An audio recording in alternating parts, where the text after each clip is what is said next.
That's what we did it that way. Just sit for us, and Dan will sit here. That's why we moved the table. Yeah,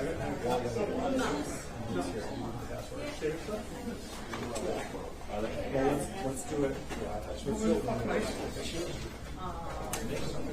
Because otherwise we're going to lose.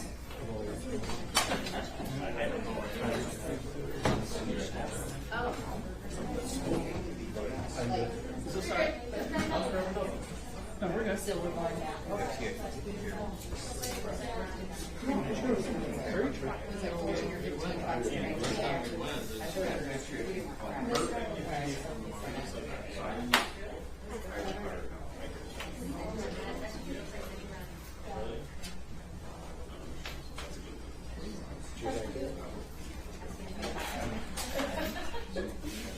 He's saying it's like, whatever you guys say.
What you done with the place? Thank you. Wait till I go first. Yeah.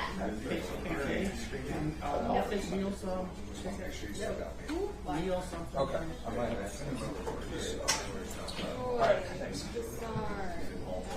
Yes. I'll take care of it. Oh, no, he's got it. Paul got it. Oh, Yeah. okay. Is Gerald around? Gerald has Paul. Paul would. Yeah. Gerald's over there with the city attorney.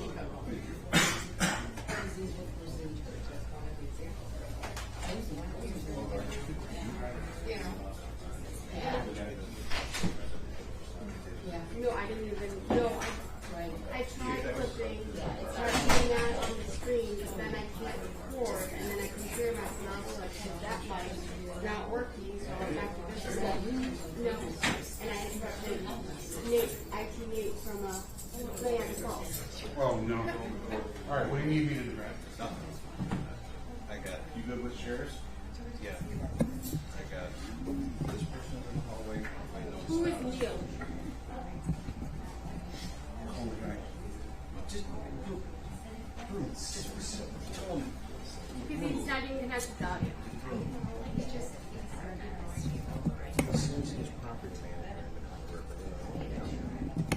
so now she's doing the attention to this. So let's just do it off the record.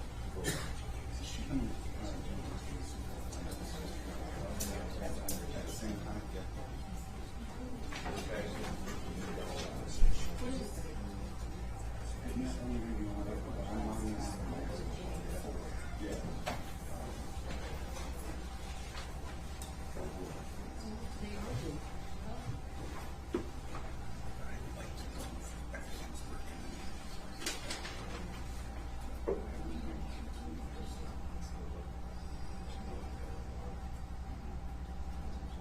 Do you want to move a chair? I got all. Okay.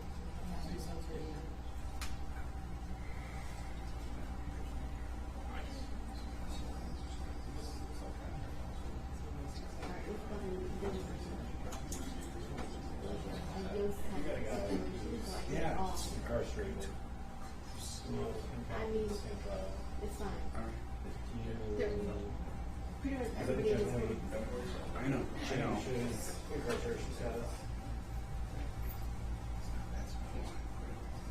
No, if it was. Sorry, question. Stop it in here. Guy's incarcerated. Oh, I know. He's incarcerated because of the cases which pending or another matter? He's got both probation violation as well as Here you go. Call me on the radio. on the pending case. Who is this iPhone with? Generally, they make a determination whether he can gain competency. All right. Is he on the back? I don't know, just. Hey Neil, can you hear me? Yes, I can hear you. Good afternoon, sir. There, the city prosecutor's handling your case already, you're all set. Okay, I just was talking to a friend of mine that's down there because I want. Nope, Neil, the city prosecutor's handling it, you're all set. Thank you. Okay. Thank you. Good day. You all set? You're all set. Thank you, sir.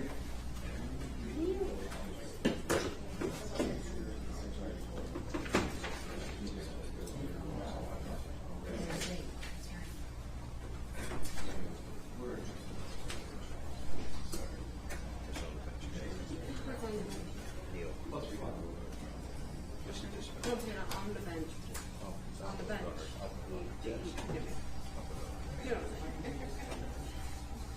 Let's get food. We get bottle. Or the other cell phone. Black stuff. Here, I didn't go back over your eye. Yeah, would you bring back work free so you don't bill all day? I don't know. That's how it's supposed to work. See about it. Missy, we have the defense attorneys. That needs to get on something.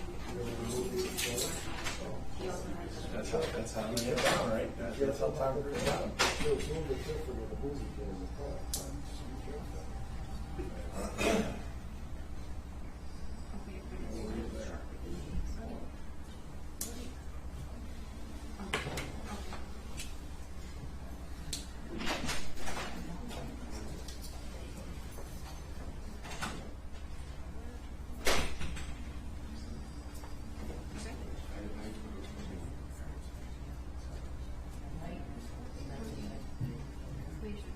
He is in Paul.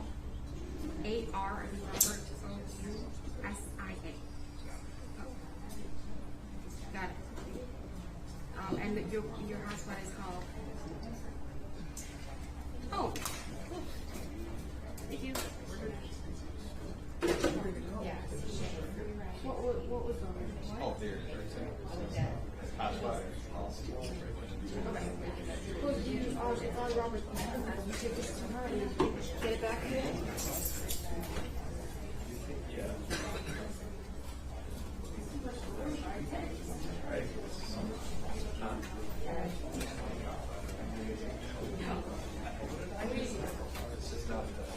Oh, okay. Going over to your Sure.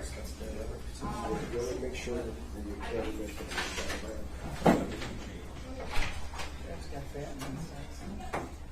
Yeah.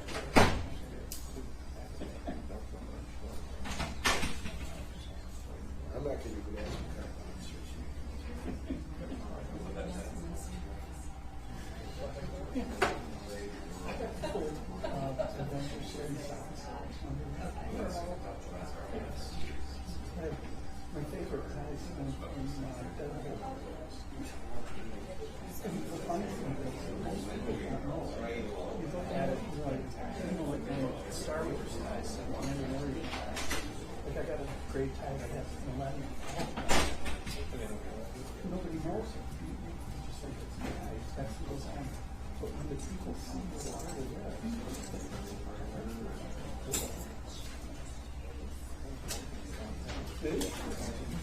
Thank you. Or I'll give it back to you, whatever you're comfortable with. Thank you.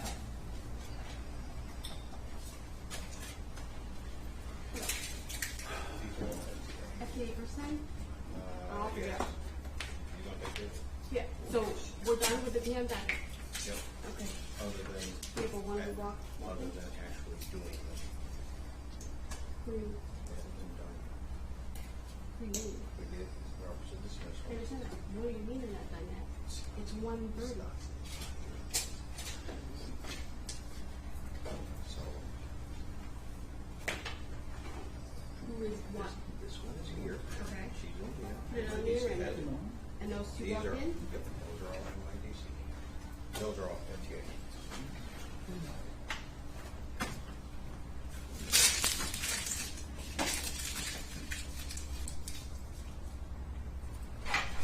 All rise, 39th District Court's back in session. The Honorable Leah Hakeem presiding. Here's the file on Sanford Stewardship. That's that. Okay, whenever you guys are ready, I will recall 9624901161 FY and 9624901160 FY. People versus James Sribniak and Jack Currie. Okay, did we work out all the technical issues? I believe so, Judge. I'm trying. Okay, go ahead. Bring your witness back up. Thank you. Larry Hall, Lieutenant Fisher.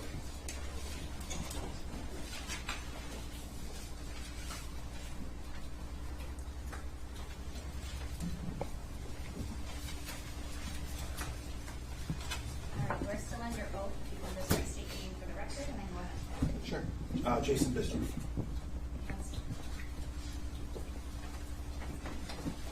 Lieutenant, just to recap, I think we were in the midst of watching the initial traffic stop from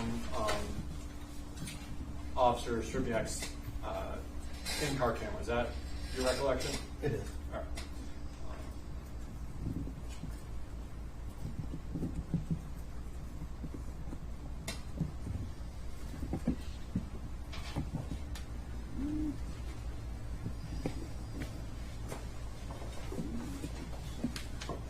And we're gonna open it up.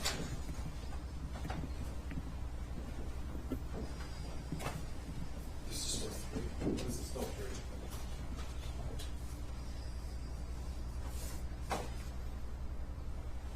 No, this is not, sorry. Okay.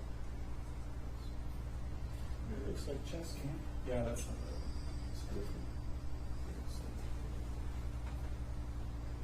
Okay, it's switched to-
Lieutenant, I'll ask you a couple questions about what we saw there.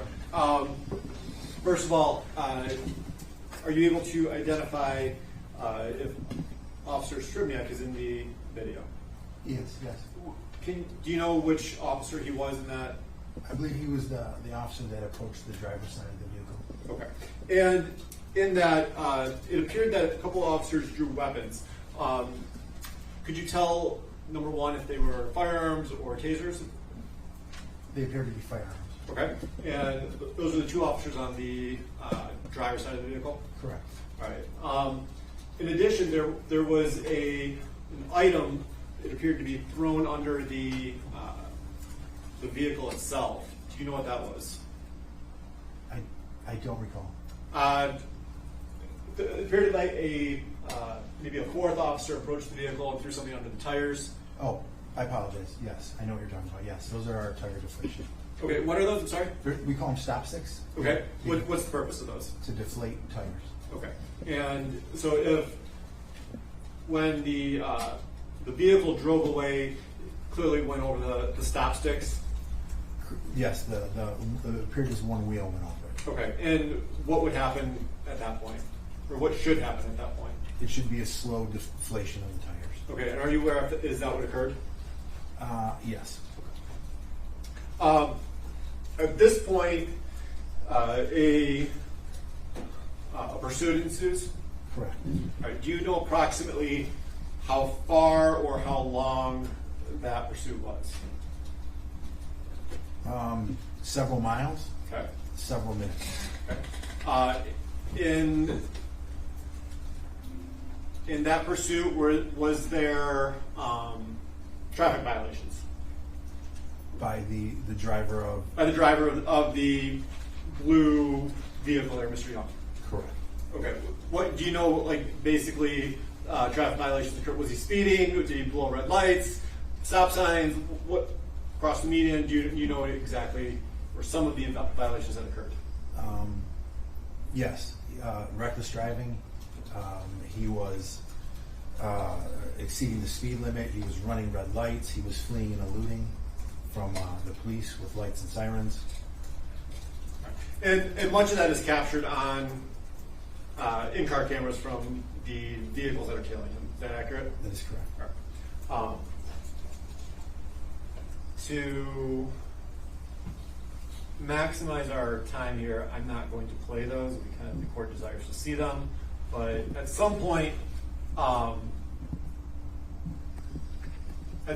vehicle came to a stop. The pursuit vehicle. Correct. Do you know where that was? I believe it was on I-94 entrance ramp. Okay. Off of Gratiot, I believe. And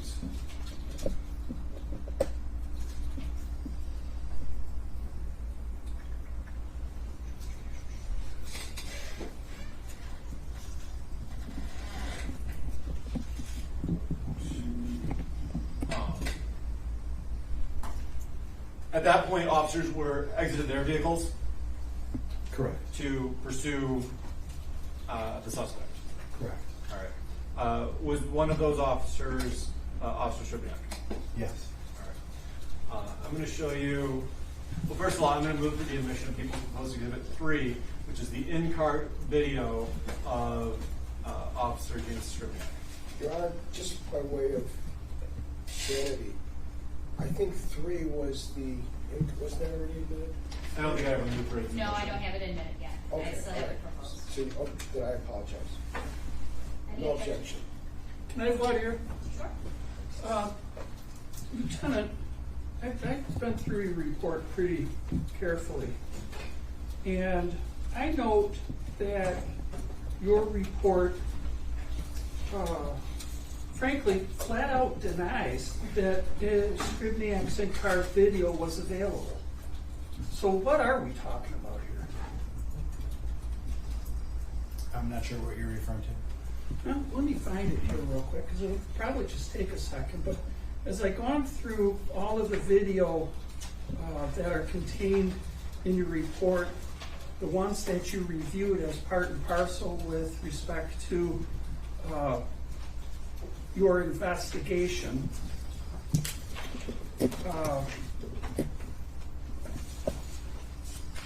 you indicate, let me make sure I got this right so that the record is appropriate. If you refer to page 31 of your report, if that helps to refresh your recollection, you say that Officer James Sribniak in-car camera footage, it says no video available. Is that what your report indicates?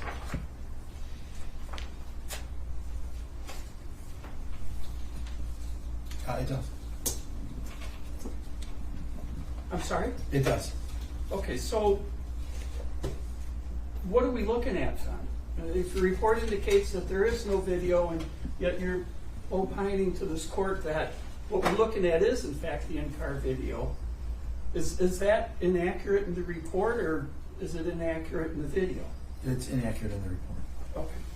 So your testimony is the fact that despite the inaccuracies in your report, that is in fact Sribniak's in-car camera footage. It is. Okay, no objection, Your Honor. All right, so admitted. Thank you, Aaron.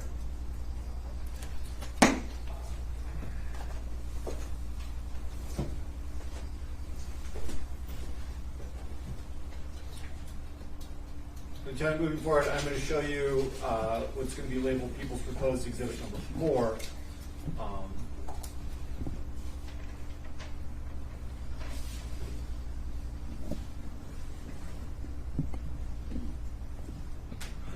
Are you able to identify what is probably not helpful because there's something covering the bottom left, but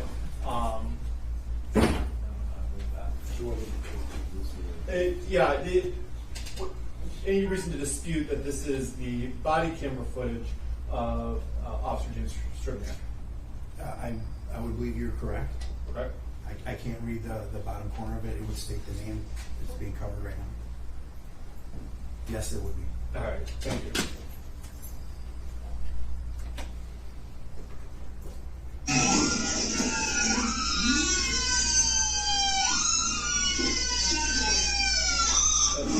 Before we do that, let's back up too. And at this point, we're back to the original stop. Do you agree there? That's correct. Okay. And this will have more audio attached? It should, yes. All right. Put your hands out the window. Put your hands out the window. Put your hands, quit fucking reaching around. Put your hands out the window. What were you stuffing down there? What's your name? What's your name? Step out of the car. Don't reach for anything. Step out of the car. What is the problem? Step out of the car. Step out of the car. What's the problem? Step out of the car. What's your name? Step out of the car. What were you stuffing down there? Step out of the car. What? Step out of the car. So what? Give me your ID. Get out the door. Quit fucking reaching around. Stop reaching around. 21. 112.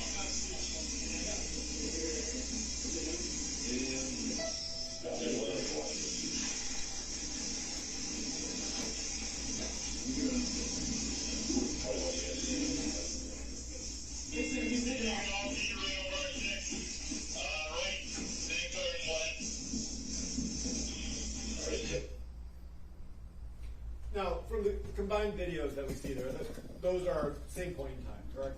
They would be. Okay. And the audio that you hear from the body camera in this video would match the video that you saw in the in-car camera of the previous video. Correct. Okay. In this, though, the officers are there's numerous officers on the scene, 3 or 4, depending on the time. They're both on opposite sides of the vehicle, correct? Like they're both on the in relation to the passenger doors. Correct. Okay, so no one's standing in front of the vehicle? Correct. Okay, and that's because officers are trained, I assume, a certain way? Correct. Okay, and in fact, you're trained not to be in front of the vehicle for reasons of officer safety? Correct. Okay, all right. And no officer that you could tell this was actually hit by the vehicle? No officer was struck by this vehicle. Okay. At this point, you said the pursuit ensues, and it goes to the entrance ramp at 94.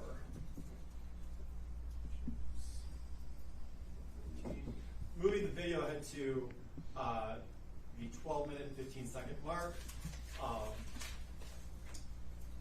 So approximately 10 minutes, would you agree, goes by from the time that Officer Sribniak gets back into his vehicle to the time he exits his vehicle after the pursuit? They would be, I believe they'd be correct. Okay. That was correct, I'm sorry. Correct.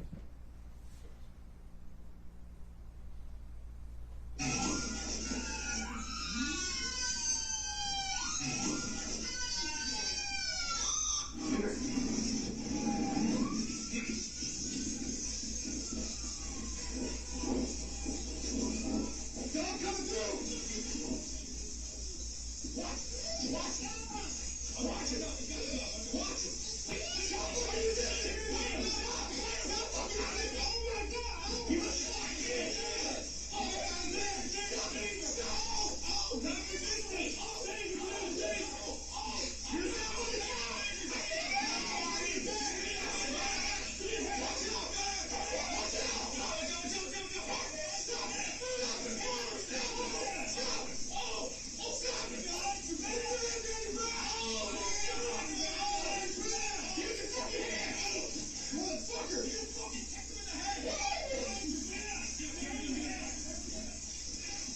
You're okay, buddy. I'm good.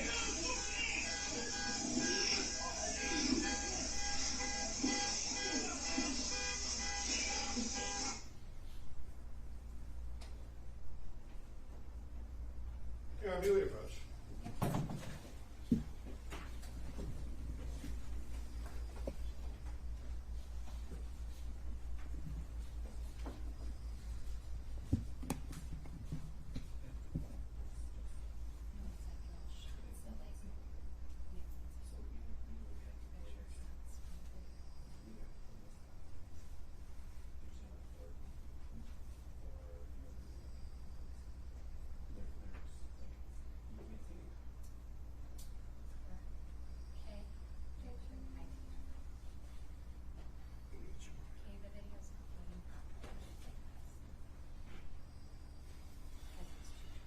Give me a second.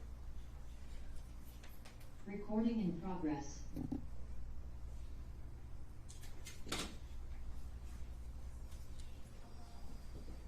Would you give me a moment to? Yeah, I don't mind. I'm trying to keep everything out in front right now. It's all theirs are for sure. Yeah. So I'll back it up with Zoom. I'll just use that recording as a recording, and I'll try to get it to clip for my blog.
Hands out the window.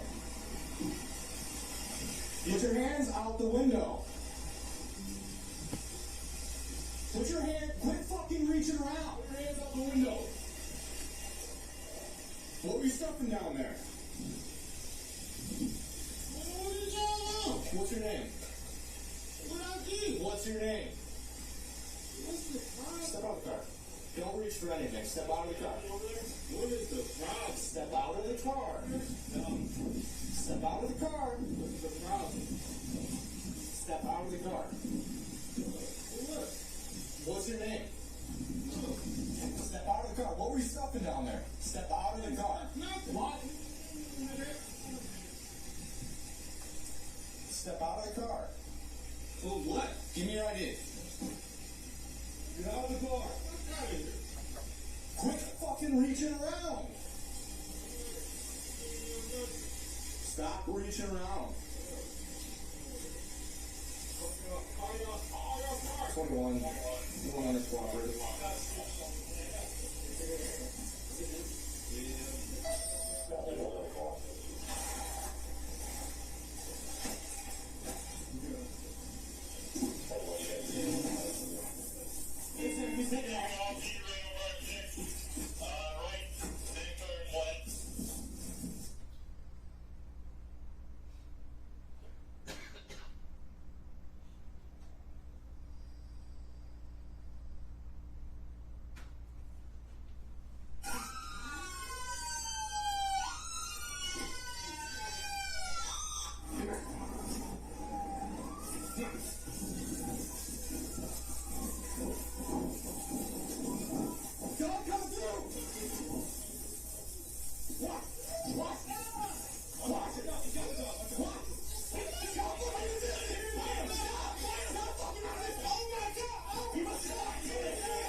Are we good to speak?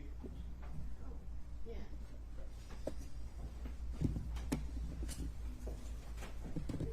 All right, able to watch that video? You are in the meeting now. Recording in progress. You're able to watch that video? I was. Probably a little better than we could before. We saw body camera footage. We saw the dog there. Were you able to can you identify who was controlling that dog? I could. Okay, who was that? It was Officer Sribniak. Okay. In addition to that, there were other officers at the scene. Do you know if Officer Currie was at the scene? I do. Okay, and do you know approximately where he was located in relation to? Well, first of all, do you know who the suspect was on the ground at that point? I do. Okay, who is that? It was Gary Young. Okay, and do you know where Officer Currie was in relation to Mr. Young's body? I do. Okay, where was he? If Mr. Young was lying on the ground, and from the video camera from Officer Sribniak, he would have been on the left side. Left side, towards Mr. Young's head. Correct. Okay.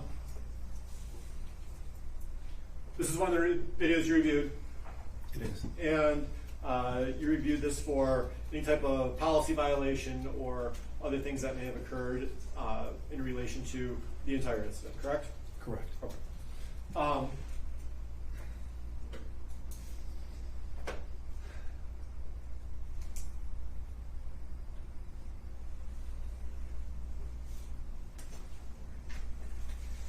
In those policy violations, you would, or review, I shouldn't say violations, in policy review, you use the what is labeled People's Exhibit 2, which is the canine general order. Correct. Okay. And did you do anything else in relation to the canine specifically in terms of your review? I did. Okay, what'd you do? I spoke. I had an interview with our canine officer, who is in charge of the training division for the canines. Okay. Who is that? That's Officer Jeremy Wallman. Okay. And was he on scene at that point? He was not. Okay. You were able to also kind of go down and review the policies that normally go along with using a canine, correct? Correct. All right. And during this, first of all, the first thing is, do you believe, based on everything you did, that the canine actually bit Mr. Young? I do. Okay. So I assume, or correct me if I'm wrong, is there a difference if a canine is deployed at a scene versus if a canine actually bites somebody? Could you rephrase your question for me? Absolutely. If a canine officer shows up to the scene, canine's on scene, are the protocols different afterwards than if the canine is actually used to bite somebody? Because the officer's responsibility is different. Well, Your Honor, excuse me, I'm going to object as to that. The issue here is whether or not the canine was deployed properly. Mr. Hayes previously indicated that the rules are not on trial. So if something transpired after the incident that may or may not have complied with their internal rules, what is the relevancy as to whether or not Officer Sribniak violated the statutes contained in the complaint rule? I think he just goes to the totality of what he's reviewing. Well, but again, there still has to be some relevancy. He reviewed an awful lot of stuff. We've allowed this to occur even though he wasn't on the scene, and technically he's testifying on the basis of hearsay, but we want to get through all this. But nonetheless, there should be some relevancy as it relates to the charges, not simply just after the fact, because that's not an issue here. Because we're going to go off on a whole different tangent. Mr. Hazen, for the response.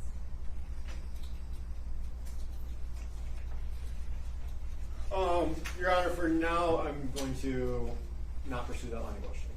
Thank you.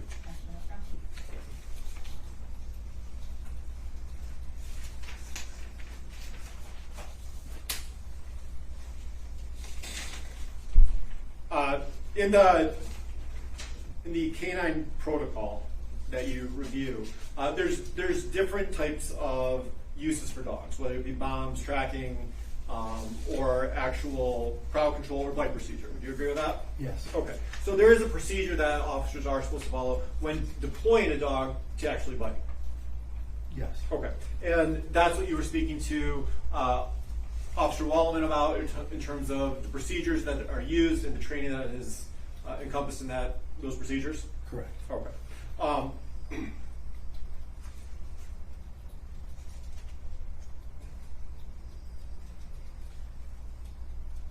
Now, to actually use a canine or whatever, it's considered a type of a force used upon an individual. Do you agree with that? Yes. Okay. And protocols basically say that you're supposed to use a reasonable amount of force based on what the person that you're using the force against is using. Is that close to accurate? Correct. Okay. Now, certainly nobody died here, right? So this wouldn't be considered deadly force. You'd agree? Nobody died here. Okay. Objection, non-responsive. Well, I'm going to keep going. So, I want an answer to the question. I would sustain the objection. I don't think that was responsive at all. Can you answer the question? Sure. Could you please repeat the question? yeah, absolutely. So basically the question was, is this would not be considered deadly force? The signs that, are you referring to the actions of Mr. Young? I'm referring to the use of the canine on Mr. Young would not be the use of deadly force against him. To the answer to that question, that you would be correct, yes. Okay. And I guess the opposite question of, there's no signs that Mr. Young was using deadly force against the officers. Objection. Oh, yeah, let's open that can of Your Honor, worms. with all due respect, there was a lot that went on that morning. Mr. Hayes asked whether or not where officers position themselves on that type of traffic stop. And in particular, you don't stand in front of the suspect's vehicle for fear that he's going to take off. But that morning, there were allegations that Officer Watt was concerned that Mr. Young drove right at him, and it went out over the air that Mr. Young committed a felonious assault on Officer Watt. Officer Watt later thought better of it, but nonetheless, that night, there was a concern that he had used deadly force against a police officer. As he's going through his merry way throughout most of Macomb County, he's crossing the center line. There's oncoming traffic. For the grace of God, no one got killed. There was a pedestrian when he's circling around the entrance ramp off of Gratiot on the 94. There's a pedestrian on the sidewalk that almost got hit. So to say that there wasn't deadly force or potential deadly force utilized by Mr. Young is completely erroneous. Mr. Hayes? Your Honor, I think there can be cross-examination on this question, but I'm going to clarify my question and potentially go forward. Thank you. Following the time that... Wait a minute. Let's make sure the record's straight here. Are we striking the question from the record or the court's consideration? Well, you're asking, we just didn't get an answer to that question. You're asking a new question, correct? I'm asking a more qualified question. Yeah, he asked a question. I objected. You sustained the objection. Now, are we going to strike the first part, or are we going to stay with the first part of his answer and explore the second part on cross-exam? You objected to his answer on the deadly force. No, You said he didn't respond. I You said it he was non-responsive, non-responsive. and I said he didn't Correct. respond. Yes. So I sustained that objection. And then there was an objection to the next question of whether or not Mr. Young was using deadly force. There's an objection to that. Correct. And Mr. Hayes said he's going to rephrase his question. Okay, so then the first original objection then is sustained. Correct. And that answer is stricken, except for this witness's admission that, quote, it was not deadly force. Dog was not deadly force. That's part of the record, correct? Correct. Okay, thank you. Yes, that is part of the record. Thank you.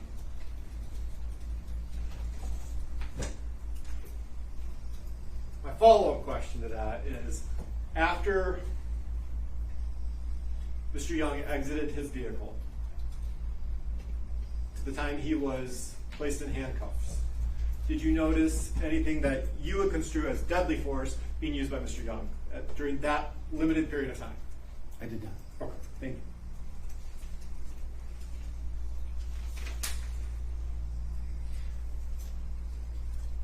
Now, there's different types of resistance. Would you agree with that?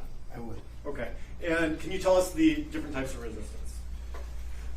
Yes, you would have passive resistance. You would have active resistance, active aggression, and deadly force. Okay, and these are all set forth in the use of force general order, correct? Correct. Okay. Now, what is passive resistance? Passive resistance would just not be following directions, not listening. Okay. And there's also a basically a protocol for what types of force the officers are trained or not trained to use based on that type of resistance, correct? Correct. Okay, and what type of force are they or are they not supposed to use based on passive resistance? You could use hand techniques. You could, muscling techniques. Okay.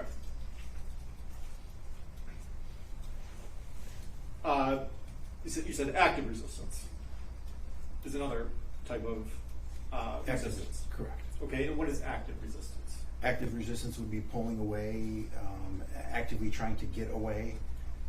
not cooperating, not listening. Okay. And what type of response are the officers trained to use in active resistance situations?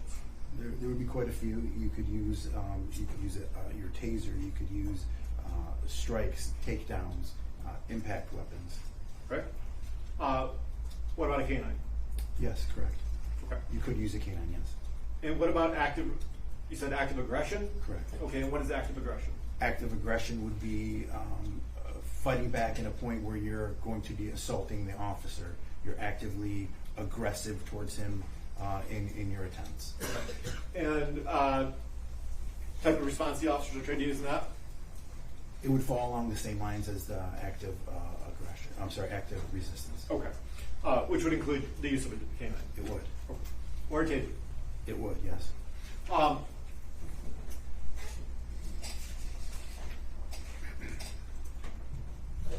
When you're trying to make a determination of the type of aggression being used or resistance, I should say, type of resistance that a suspect is displaying, what do you look at? I look at what they're physically doing. Okay. Anything else? Their movements, maybe what they're saying, how they're reacting. Okay. And what about previous behavior? Yes, absolutely. Okay. And how far or what type of previous behavior do you review? From the time that they had contact with the individual on the traffic stop. Okay. So any type of, what we're looking at basically though is the officer's knowledge, correct? So if somebody had something on their record from 10 years ago, and that wasn't broadcast to the officers, you wouldn't consider that in your review? If they would have, in my review, they would have to have some type of knowledge, and that knowledge could come from it being over the air, it could be on the computer screen. Sure. In those ways, but yes. But you're looking at their knowledge. Correct. At the end result. And so the end result is you're considering anything that they would have knowledge of, not anything outside of that. Generally, yes. Okay.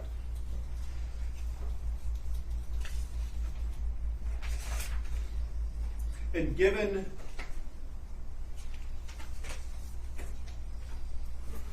I'll ask you the question.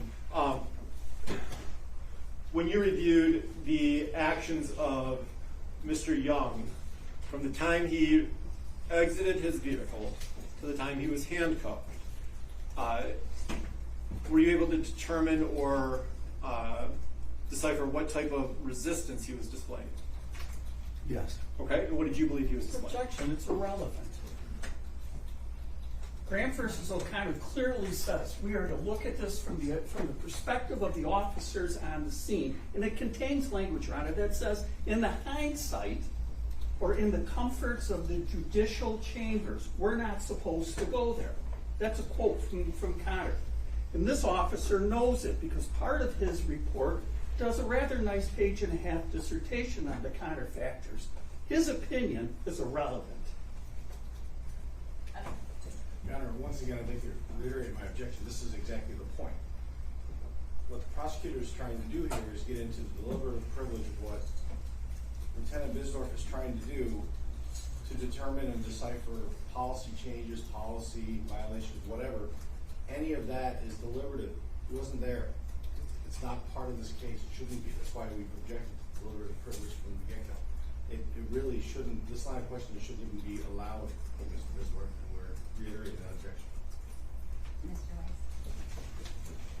I think we've got two different issues here with all due respect. One is whether or not what these officers did early that morning was justified under their rules and regulations and orders.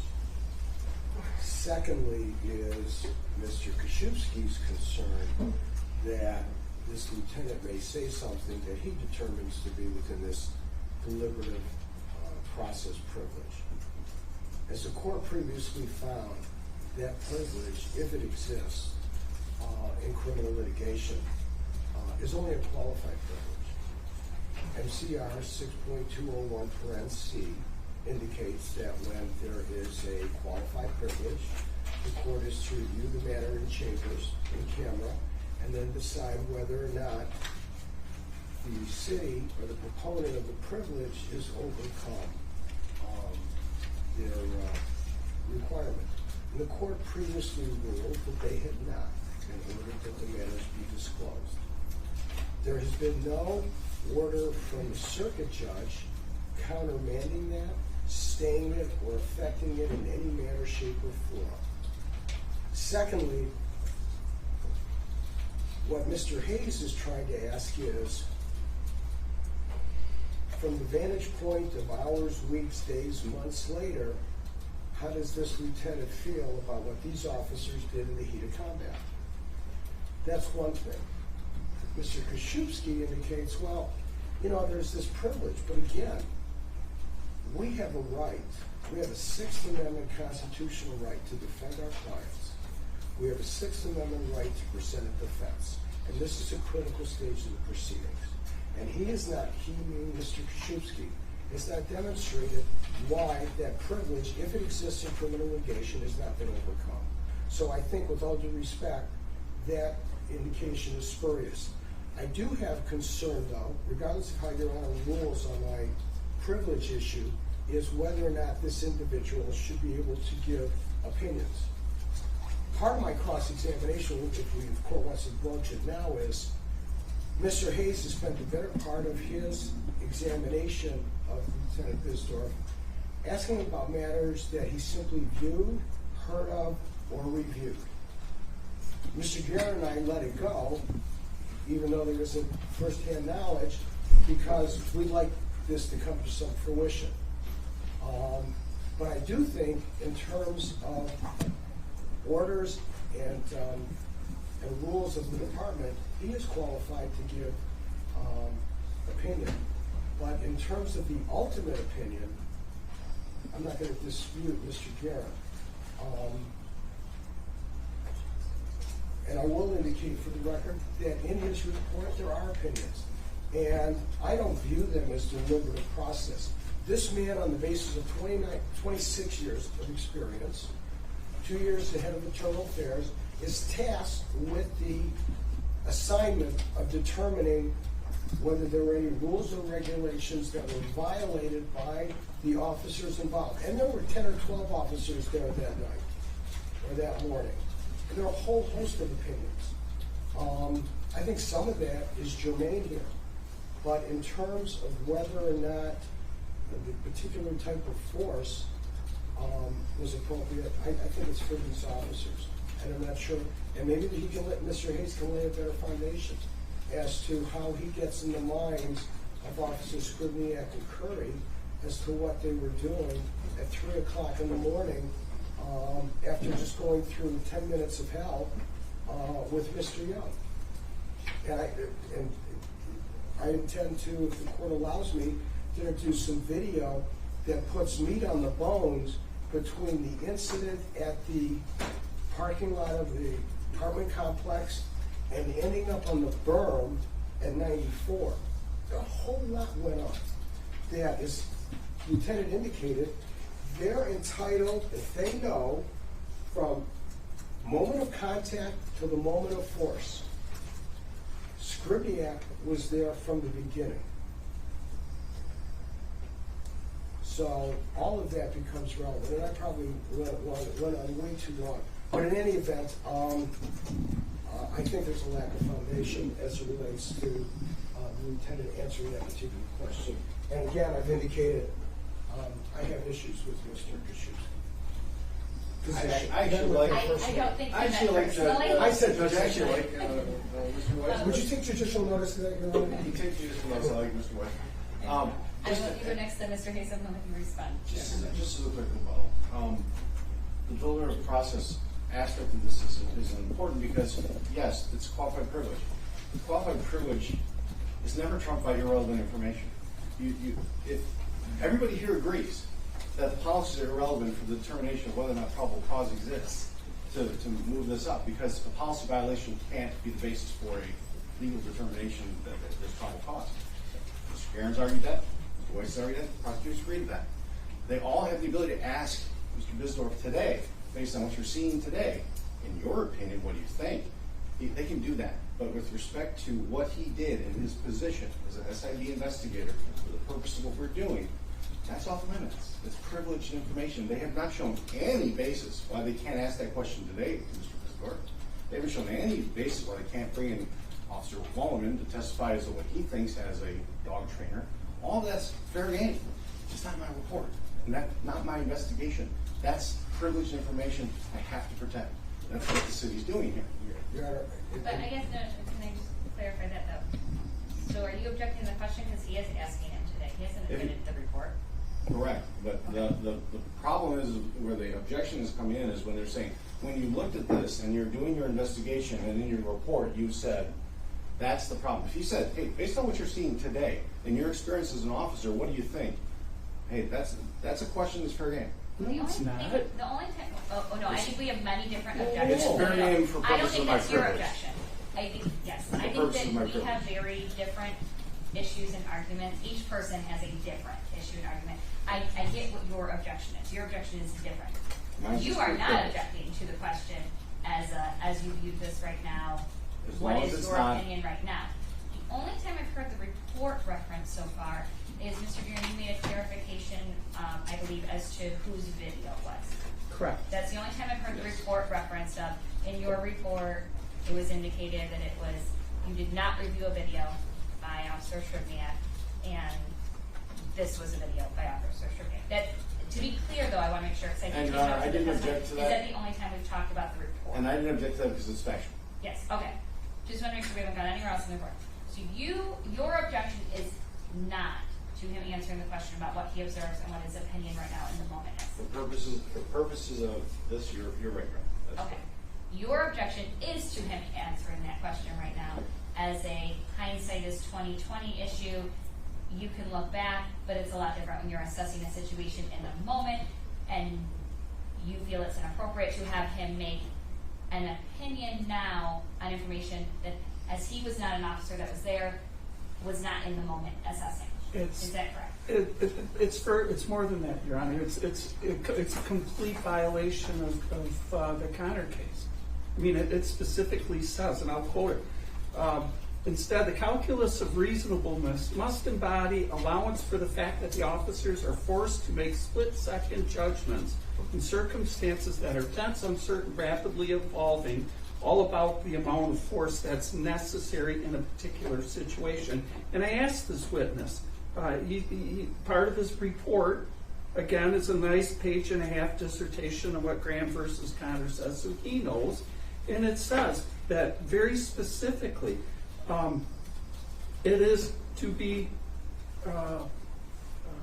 referred to from the officer at the time, or not to use, and again I'll quote Graham, 20/20 vision of hindsight. And counsel's question of him said very specifically, as you sit here today and you looked at the video and all the other stuff, did they, and the answer to that question violates Graham versus O'Connor, or Graham versus Connor. Mr. Hayes, everyone else has been able to talk and you have not been able to respond yet. Go ahead. It's okay.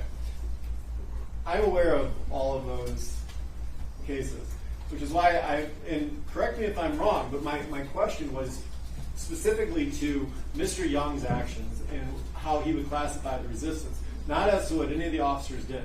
So we were trying to avoid the question, based on what I read in my understanding of the law, of classifying what the officers did. I was only asking based on what he saw from a limited period of time, and I clarified the limited period of time, what type of resistance he viewed, and if he was able to classify that. I think, and again, that doesn't go towards, it's his opinion on what he was able to view. It doesn't go towards the deliberative process. It doesn't go towards the ultimate question of the officer's actions. It only talks about the person that was there on the ground and what type of resistance he was displaying. And your question is, based on his review of the video, was the resistance one of the 4 categories of passive, active, active aggression, or deadly force? That's basically my question, yes. And you are basing it on the actions of Mr. Young. You are not asking in terms of any action by the officers. Correct. Is there anything further from anybody? No.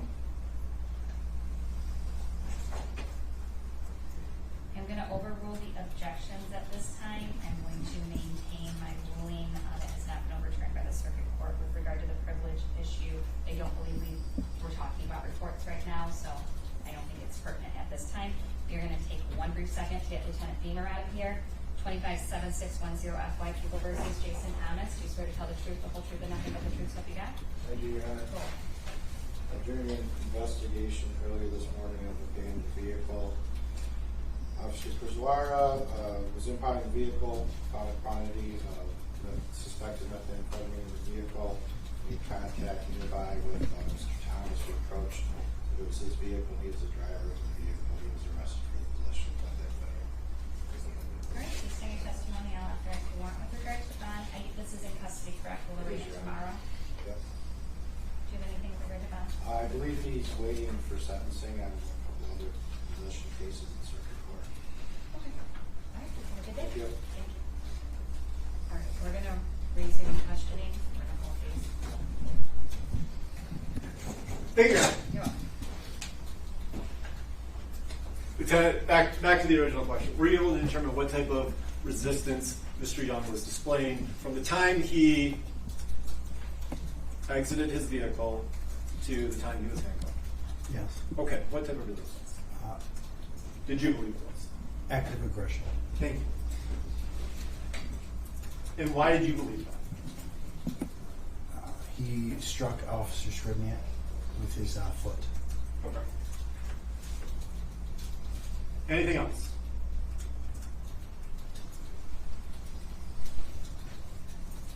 No. Aside from striking him with his foot, would the rest of the period of time be a reduction from the time he left the vehicle to the time he was handcuffed? Would it be reduced from active aggression to a lower level of resistance? If you're asking whether his level of resistance changes throughout the scene, that would be correct. It does. It ebbs and it flows. Okay. Okay. From where would you say the bottom is to where would you say the top is? All the way from passive all the way to active aggression. Okay. Thank you. And the active aggression doesn't come in your process until he uses his foot to strike Officer Sribniak. That would be correct. Okay. All right. We're gonna go back to the videos.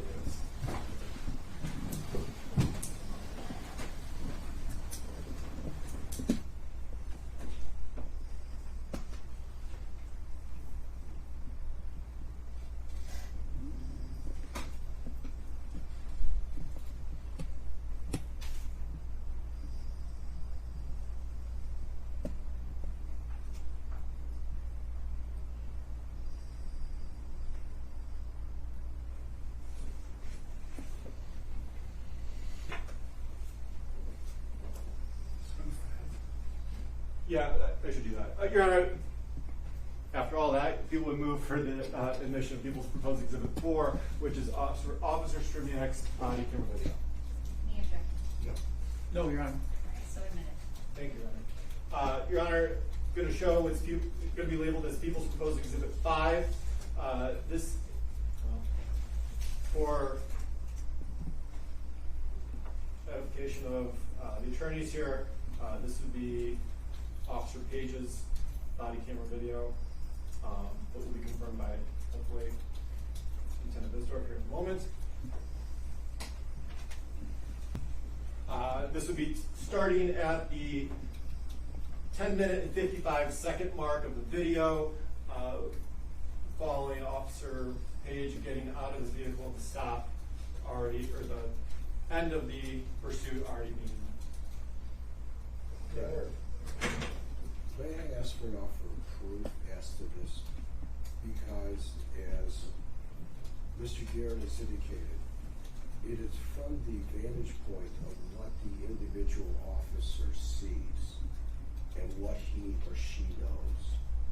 So I don't know what Page saw, but unless his vantage point was the same, and I'll only speak for Mr. Officer Sribniak now, then it becomes irrelevant. So I don't know how Officer Page's vantage point, unless they can demonstrate that Officer Sribniak was aware of it in the heat of battle, then Officer I would concur for Officer Currie. Your Honor, I completely disagree. Surprise. The body camera videos of all of these officers are highly relevant, particularly because it shows the scene. And while the scene you may see from a body camera video of either Officer Currie or Officer Sribniak is one vantage point of their own, of what might be their own eyes, it doesn't necessarily show, like, again, a body camera only shows what's directly in front of it. And, you know, as a person has peripheral vision, as a person has a ability to see and hear more than it's just what's right there in front of you, I think the court deserves the ability to see everything as well. And while the body camera videos of other officers are going to show their perspective, it's also going to show the actions of these separate officers. And while we see from People's Exhibit 4, we see the vantage point from Officer Sribniak, we don't see anything he did because it's hidden behind the body camera. So the need for the rest of these videos to show the scene is absolutely relevant. Do you want to get in on this one? Not on this one. God, I suppose in terms of judicial economy, he could call Nick Page to take the stand and lay a foundation for the video itself, which case you're going to see the video. This lieutenant can lay that foundation appropriately, but any opinions or narrative as to what he sees is irrelevant. You know, what the court wants to hear from me additionally is, again, I believe both the rules, the regulations, and even, I know I'm going a little far afield here, but we've read Jeremy Walleman's interview conducted by Lieutenant Bisdorf. And if memory serves me correctly, there was a rather significant passage in there where Officer Walleman indicates the propriety or impropriety of the dog handler's conduct is to be examined from the perspective of the dog handler and not anything or anyone else. So unless, maybe through, if they do bring in Officer Page to indicate that Sribniak saw this and was aware of it and maybe even discussed it, but simply to say that this happened there that night, and we can't say whether or not Sribniak observed it, and if he did, how it affected him, it becomes irrelevant. Simply to say, well, it just happened, which is essentially what Mr. Hayes is saying, doesn't answer the 401 and 402 question of whether it becomes more probative than not. And I recognize that this potentially opens the door for further necessity to go into those interviews and reports, because my recollection is that was discussed during this interview, and the lieutenant can correct me if I'm wrong. So if the court's going to allow Mr. Hayes to open that door, I'm going to respectfully ask the court to allow me to go through it on cross-examination. You're going to get in now. Now I have to get it. Yes, sir. The same problem. Again. I'm so sorry. Really quick. It needs a minute.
anything?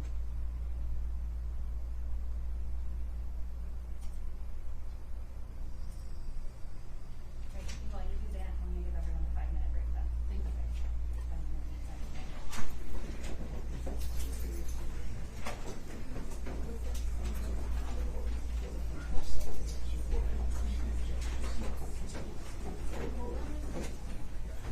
It's black, it's not.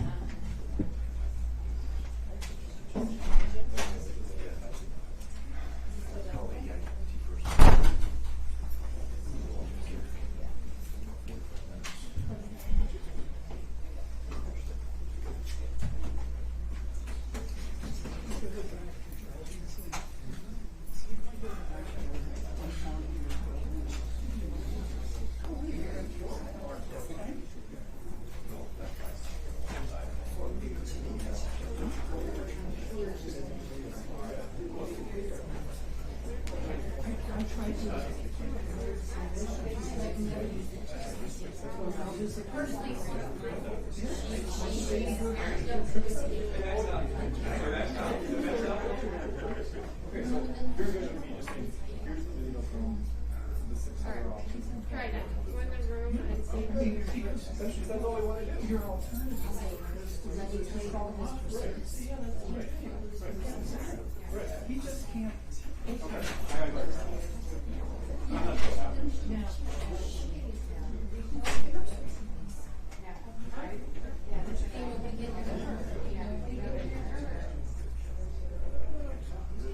Anything, Gibson?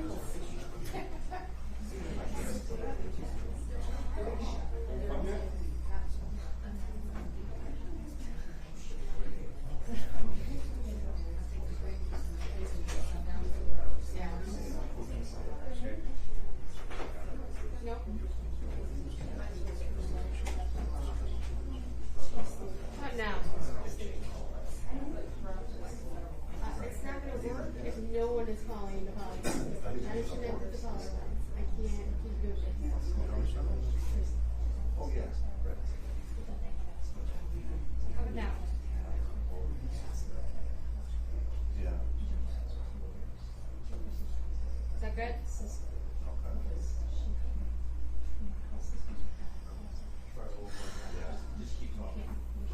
You want me to keep talking? Okay, I'll keep talking. 1, 2, 3, 4, 5. Can you hear me? I can hear you. You can hear me? Only you. Alright. So that's done. Then I need to. Can you get up to the bench for me? And. No.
I mean, in reality, that's probably fine. Lieutenant, you look like you got a root canal without anesthesia. Just stop asking your questions. Let me go home. Wait till I start questioning. Patient out loud, I'm going to go sit and I promise you, I won't miss that. All right. Just follow Kashubsky and we'll all come and visit you at the McCoy County Jail. Oh, it's hard.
No, Gerald, no, we're not. Mr. Hayes, we're just going to do it this way. We're going to do it the other way. Because, Kate, we can't even all see that. There's no way. How's everyone going to see it? No, we're not doing that, Gerald. Take that back.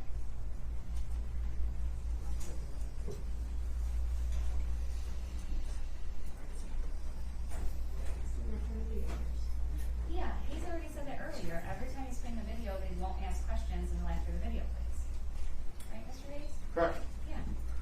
That mitigates the issue. You just have to, you can be in charge of when we go on and off Zoom. And they won't talk or ask questions while the video is playing.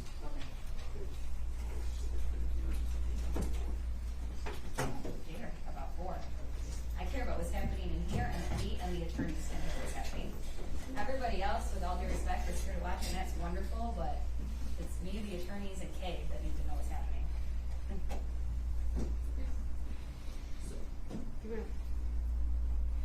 Sorry, are we questioning or I don't know. I think the judge needs to make a We determination left of the. we have a proposed exhibit 5, it's Officer Page's body cam. You wanna go to 10 minutes and 55 seconds, we haven't gotten there yet. Kay, we are still on the record, you need to be on Zoom, because we are still arguing objections as to whether or not we're bringing in Officer Page's body cam.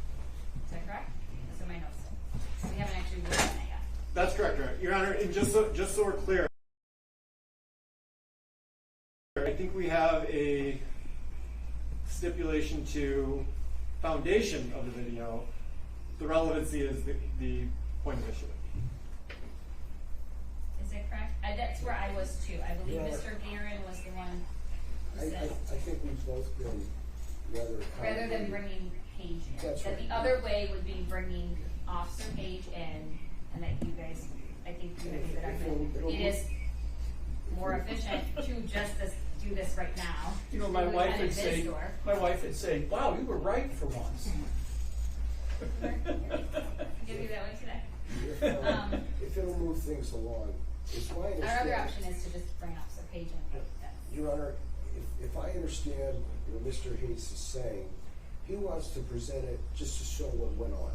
Yes, that's my understanding as well. Okay, That was if his that's simply the case, and that there will be no argument, innuendo, suggestion, or inference, then Officer Sribniak should have done something different. 1 second. Gotta know what that echo is.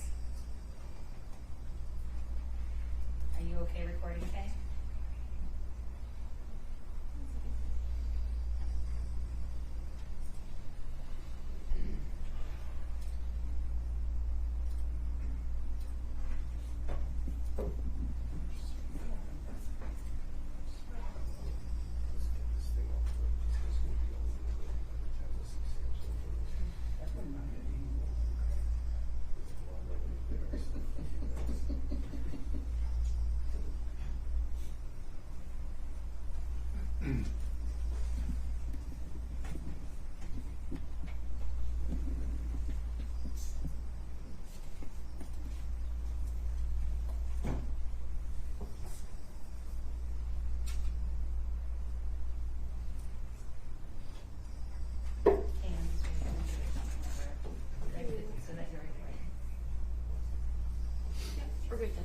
Okay, go ahead. I'm sorry.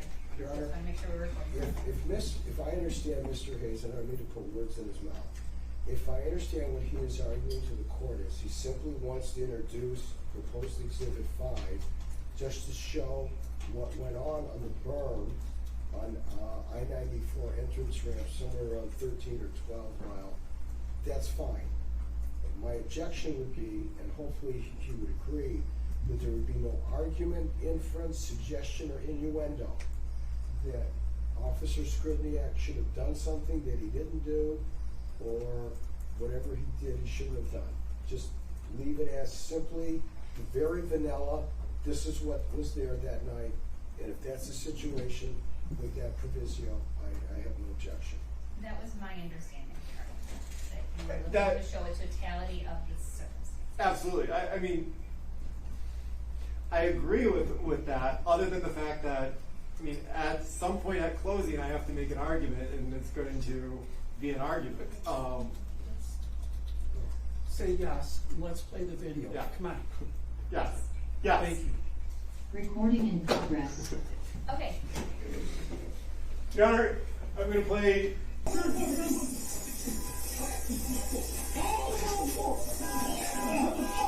guys good? You good? We're good. Get kicked in the face.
dude.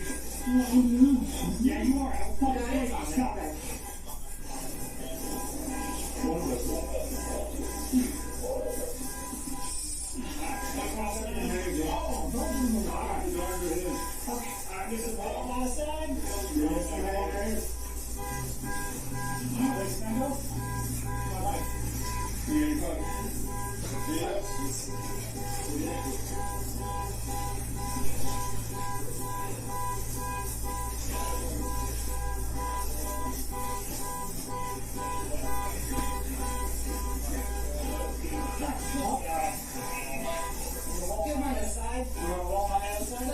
Let's check the other side, bro. Oh my god. Oh,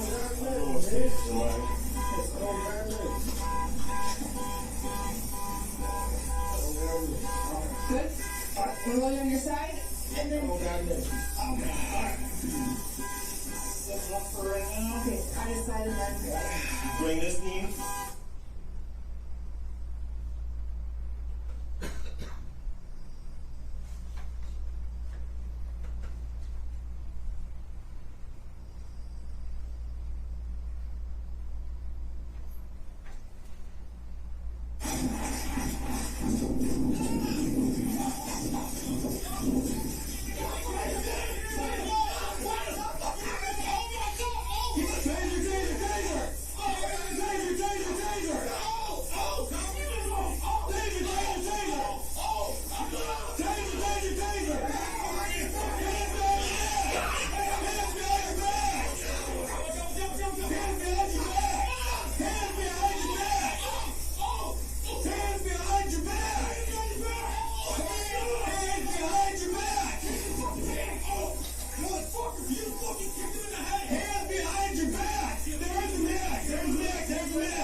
Need another one?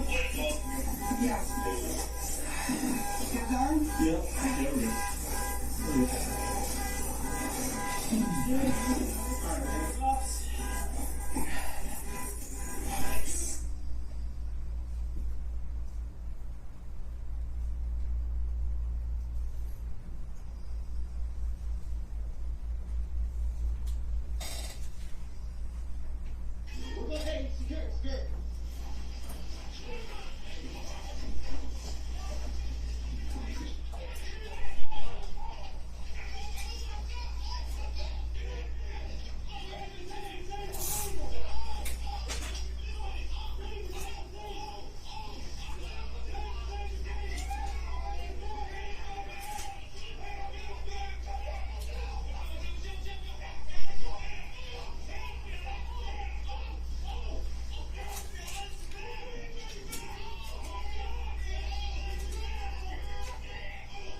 You are in the meeting now.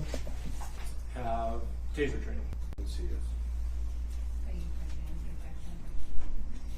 I'll join.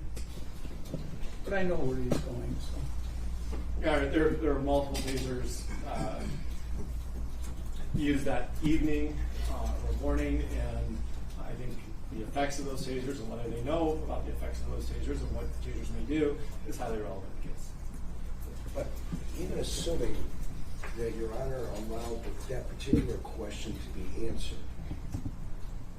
how do we know what, and I won't speak for Mr. Currie, but how do we know what Officer Sribniak knew and what he observed.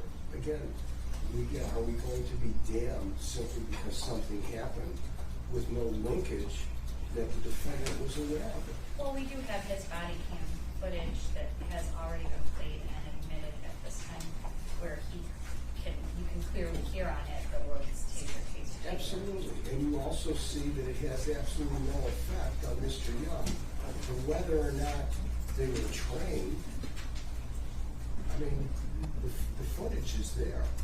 I mean, you hear tasers being articulated and presumably deployed, but he's got loose, hoodie-type clothing, and it has absolutely no effect. I mean, if the court allows it, hopefully the court will allow me to question the lieutenant about his experience and that of his department as to the efficacy of tasers, particularly when there's loose clothing, particularly when it's cold outside, particularly when the person has drank a bottle of tequila earlier that evening. I mean, are we going to go off onto a tangent? And I don't mean to. I have a concern with it. I apologize. No, but with the objection, I'm going to allow the questioning. Thank you. Lieutenant, do you know if Officer Currie and Officer Sribniak were trained, had taser training? I would assume they had. Is that a yes or a no? It needs to be a yes or a no answer. We don't make assumptions on the record, and we can't. If you don't know, you don't know. I don't know. Is it common for all the officers in your department to have, road officers to have taser training? Yes. All right. And your department is pretty competent in terms of making sure that those officers are trained across the board when they're either when they're brought on or prior to that? Yes. Okay.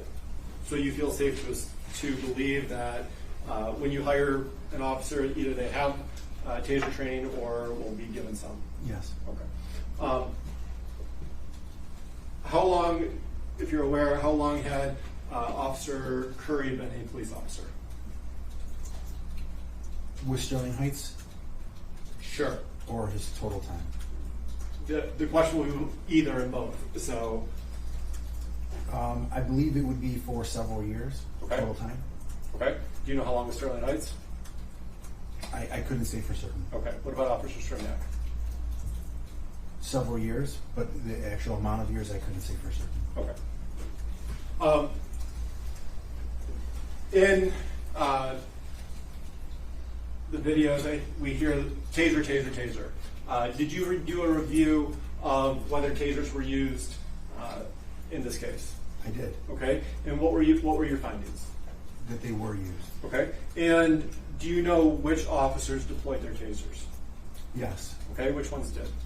Officer Page and Officer Porter. Okay. And who's the second one? Officer Porter. Porter. Thank you. All right. And those are two of the videos we just watched from their body camera. Is that correct? Correct. Okay. Your Honor, well, before I forget, I'd like to move for the admission of people's exhibits 5 through 8. Any objection? Yep. No objection. Not beyond what we've already articulated. 5 through 8 are. Thank you, Your Honor. Now, when a taser is deployed, it can be used multiple times? Yes. Okay, how does that work? The taser can be used in different ways. It has prongs at the end. When you pull the trigger, the prongs will shoot out. And then they have what's called a drive stun as well. And then you can touch their portion of their body with that. And every time you pull the trigger, it will emit the shock. Okay. And when the tasers are deployed, do they typically make a noise? They do. Okay, what type of, can you describe the noise or? It would be like a clicking noise. Okay. Could you hear that in the videos? I could. Okay. Were you able to determine how many taser deployments, is that the proper term, were used in this case? Yes. Okay, how many from each officer?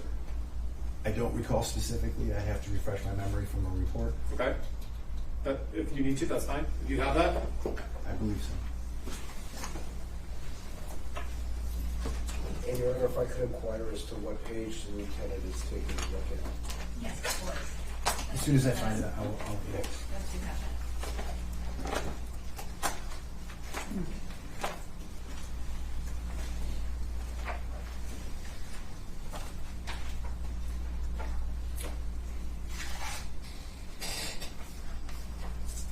page 42 if it helps. It does, thank you, that's what I was going to. It does. Page 42, sir. Yes, sir.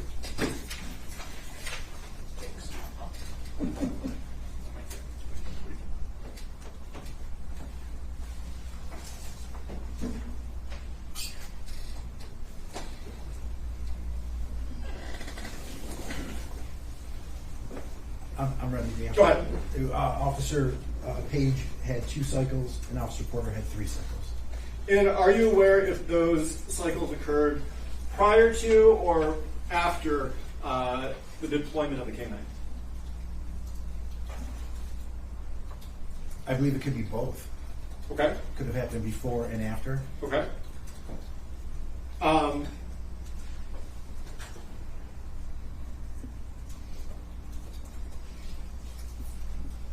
And in your review, were you able to make a determination of how many would be before and how many would be after, if any? I'd have to once again refer to my report. Go ahead.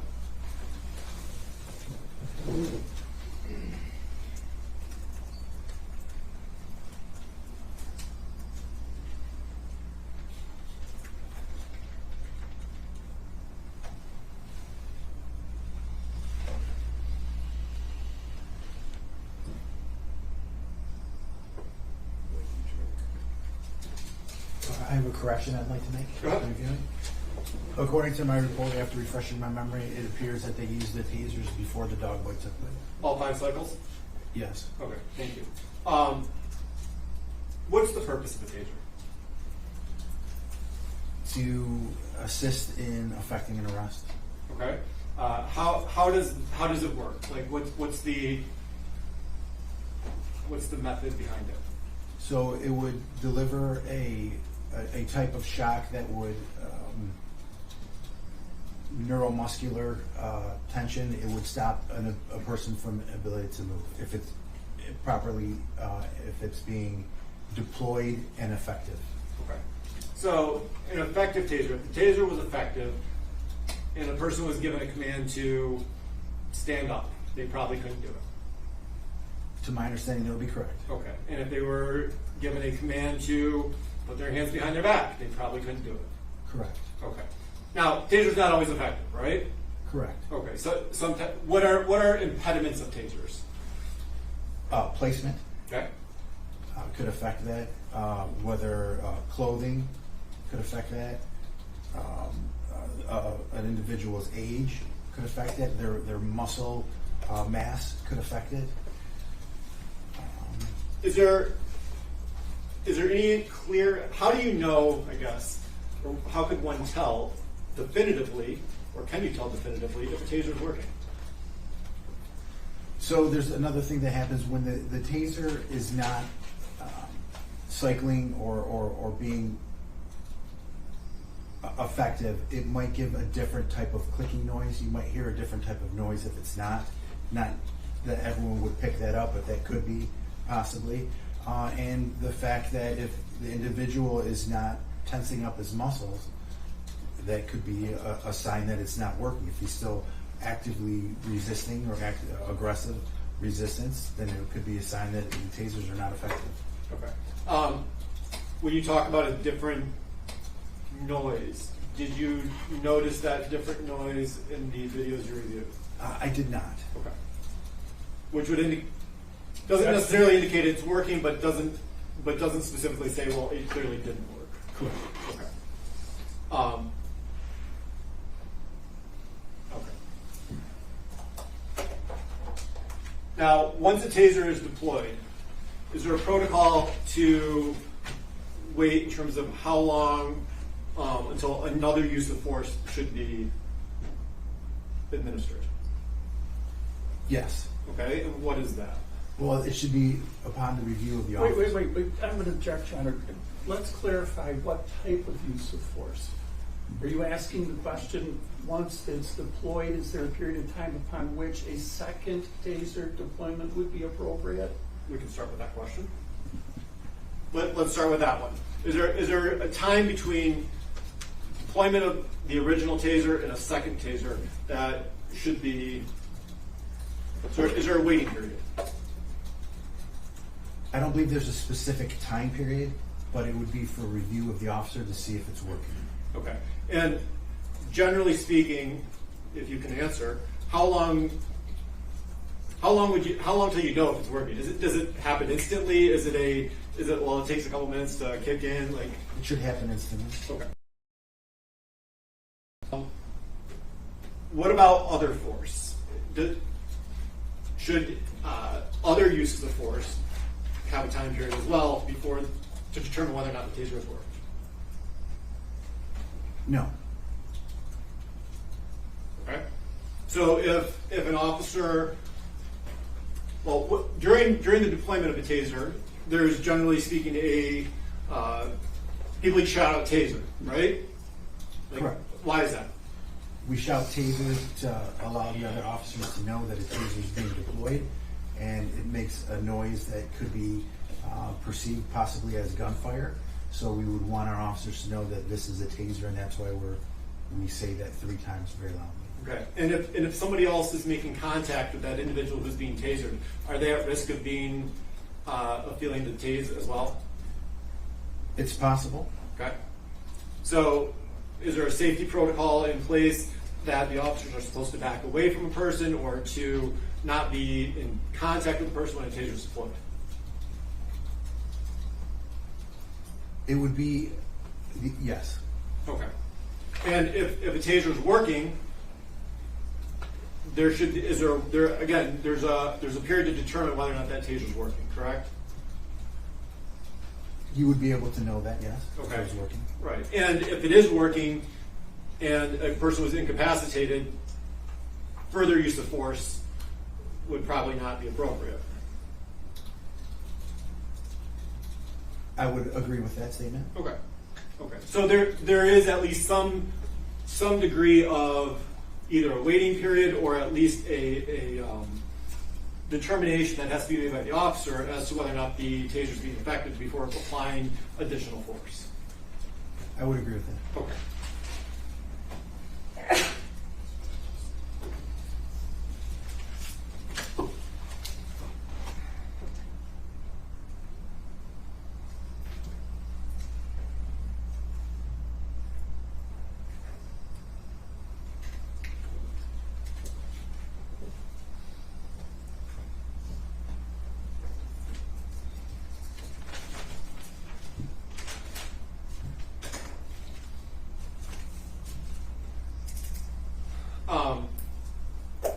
I'll ask you these questions. If you don't know the answers, we can save them for Officer Wallen. When a canine officer is deployed, I assume they are focused not only on the situation but also on their canine. Your Honor, I think we've allowed Lieutenant Bisdorf a fair amount of latitude in terms of his questions and answers. We're getting into a very specialized area of canine, and I don't mean to demean the lieutenant and his knowledge, but if he's simply going to regurgitate what Wallerman told him, then I think we should get it from Wallerman, rather than his spin on what Wallerman may have told him. Otherwise, again, if the court allows the door to be open, then we have the report and we have the interview. And I should be allowed on cross-examination if I feel that Lieutenant Bisdorf's answer wasn't 100% accurate, to question him as to precisely what Wallerman told him and what his opinion was as a result of that. And I recognize that Mr. Krzyzewski, out of the corner of my eye, will jump up and down, but nonetheless, I am concerned about representing my client. Your Honor, that's why I started with if he can answer this, and we can always leave it for all of it. It depends on his personal knowledge of what he has. I don't want him to regurgitate the report. I don't want to regurgitate what the officer told him. I can give my opinion as to what is appropriate or not, but unless it's grounded in something appropriate, then it's not admissible under 702. All right, does anyone else want to jump in here? No. I'm going to sustain the objection. Let's bring it in under Officer Wallen. All right, It's sure. just cleaner. Let's keep the record.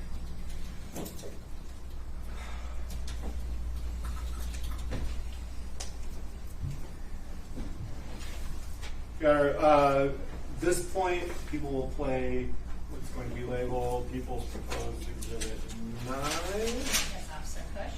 Did I have it? No, that we've already played Coach. This will be Officer Oh, Curry. I'm sorry, Curry. Yes. This is body cam? Yes. Yes. Curry is 9. Do you have a And- time on that one? Pardon me? Do you have a time you're starting? 2046. 2026. Thank you.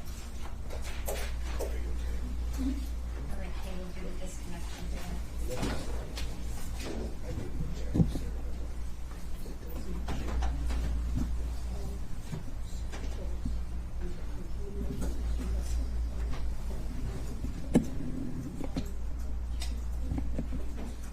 Are we disconnecting from here?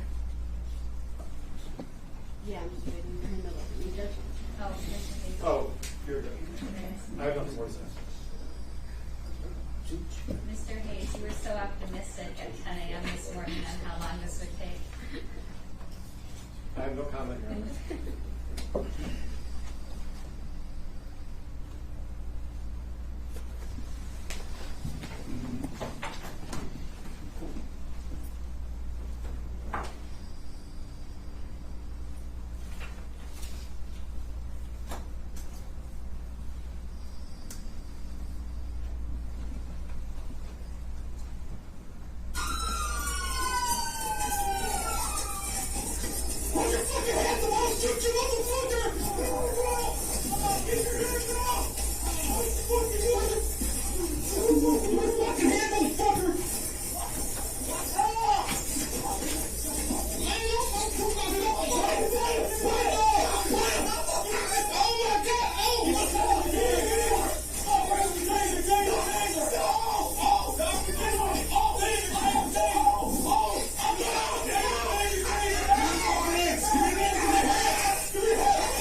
Stop taking up your arm, dude. Oh, I'm not. I'm not. I was talking to you. Stop.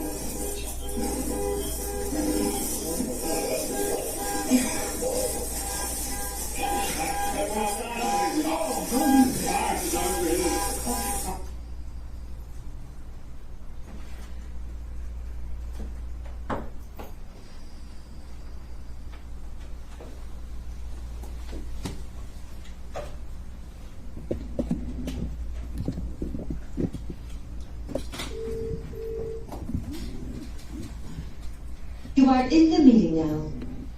Recording in progress.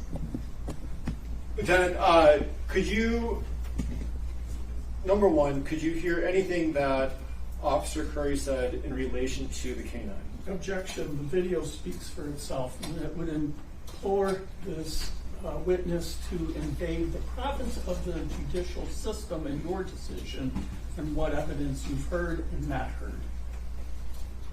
Your Honor. Do you join?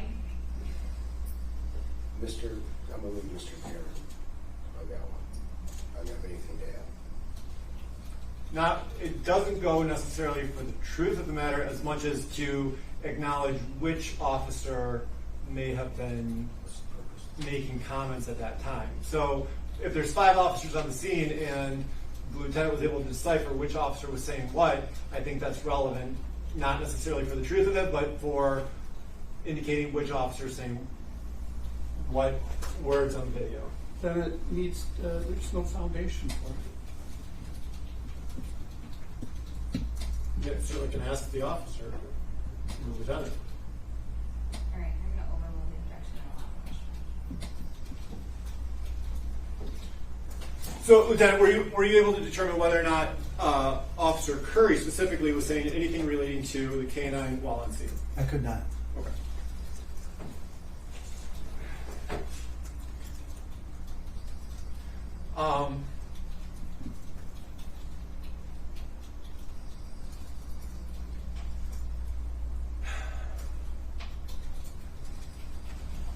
Couple quick housekeeping issues that I haven't gone over. You're familiar with Officer Currie and Officer Sribniak, Correct. and they work for your department. They do. Okay. They were on duty on February 25th, 2024. They were. And they were acting in capacity as Sterling Heights police officers. They were. And they were in full uniform that day. They were. And the actions that we viewed on tapes here from the beginning of the traffic stop all the way through handcuffing Mr. Young, those were all done as Sterling Heights police officers. That is correct. Okay. And are those 2 officers here in the courtroom today? They are. All right. And could you tell us where they're seated? Simple identification, Judge. Thank you. Agreed. Good enough.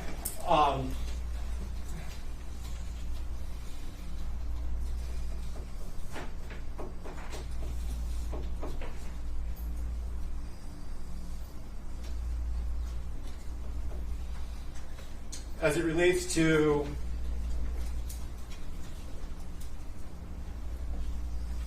Officer Currie, you said he was standing at, in the first video we saw, which I believe is People's Exhibit 4, which is Officer Sribniak's body camera video. You said Officer Currie was standing towards the head or on the left of Mr. Young, kind of on the left side of Officer Sribniak. Is that accurate? Yes. All right. Were you able to determine whether or not Officer Currie made any physical contact with Mr. Young? Yes. Okay. And what were you able to determine about when, number one, when that physical contact occurred, and what type of physical contact that was? Your Honor, as it relates to Officer Sribniak, I would object as being irrelevant. I'd agree. Mr. Hayes? Yeah, Your Honor, I think it's highly irrelevant as to what occurred that day. And like as to Officer Sribniak, sure, I agree. It's not relevant necessarily, but as to Officer Currie, it is. I think the video speaks for itself, Your Honor. The video does, but we're questioning on the video. I'll overrule the objection. Your question. Thank you. Were you able to determine what type of physical contact he made with Mr. Young? And this was for Officer Currie, correct? Correct. That I was, yes. Okay, what type of physical contact was made? It was fist strikes and kicks. Okay. Do you know how many fist strikes were made? I have to refresh my memory. Please do.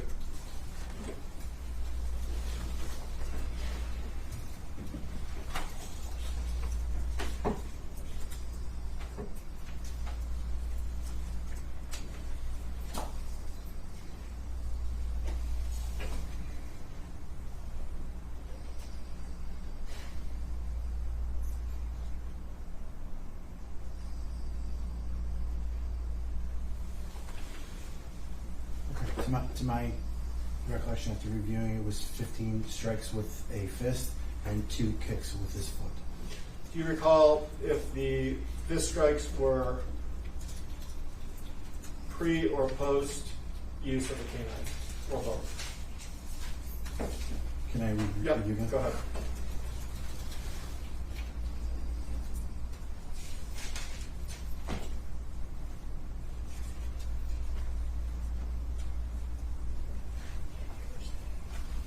Okay. Go ahead. The fist strikes took place before and after the use of the canine, and the kicks took place after the use of the canine. Okay, so fist strikes were both Correct. pre and post, and then just the kicks were after. Correct. And all of those blows were to the head and neck area of Mr. Young? Can I refresh Yeah, my by all memory? means.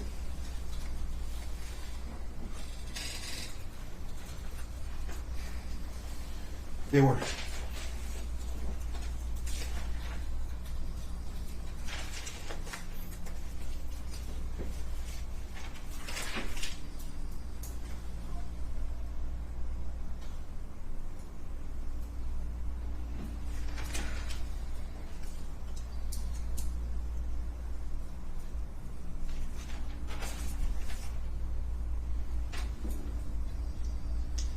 Your Honor, I move for the admission of people's proposed exhibit 9, if I have not done so, which is Officer Curry's body camera.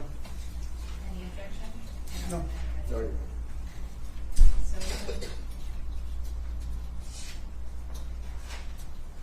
So, I don't have any other questions for this witness at this time. gentlemen, who would like to be here? With the court's permission, may I just inquire so I can pace myself? How long Your Honor intends to vote this afternoon? I will leave that up to you guys. Do you want to do 4:30? I don't want to presume no one else has a life outside of this court. Sometimes I wonder. But I can start. Just see how far we Is get. 4:30 good? It's 3:25. Do we want to break at 4:30? Why don't we see how it goes? That's fine. If I feel that there's a logical break in my questions, then maybe I can broach it with the court at that time. Your Honor, may I excuse my other witness? Yes, because I'm assuming we're not going to get to any other witnesses today. I'm under the assumption as well. Oh, yeah, it's going to be hours and hours and hours. Yeah, I'd be excused as well. If you'd like to, for would you like to begin your meeting? Would you like to meet first, or would you just want to see where we go? Let's see where we go with that, if that's okay. That's fine. I'll just,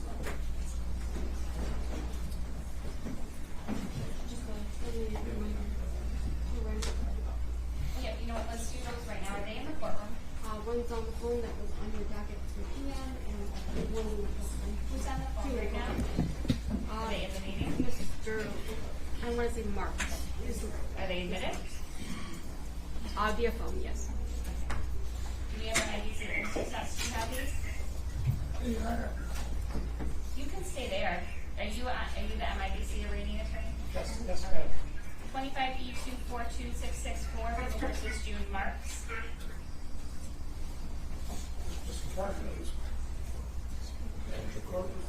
Yeah. He has went on stage. You can refer to Mr. Sribniak, the Secretary of State, ask you a better reason for a free trial for not guilty. CID plea and big cuts. All right. Did you talk to Mr. Sutz today? Excuse me? Can you state your name for the record? June Marks? Did you talk to the attorney today? Yes. Ms. Parks, just ask for the housekeeper this court as a violation. After July 6th, just come to get the housekeeper. All right. Ms. Marks, did you talk to the attorney today? Yes, I did. Did he go over your rights with you? Yes, you did. Did you understand all of those rights? Yes, I do. Do you have any questions regarding your rights? No. I'll enter the not guilty plea for purposes of arraignment. We're going to set a pre-trial up for July 17th, 2025 at 12:45 p.m. I'm going to, if I'm assuming you're not asking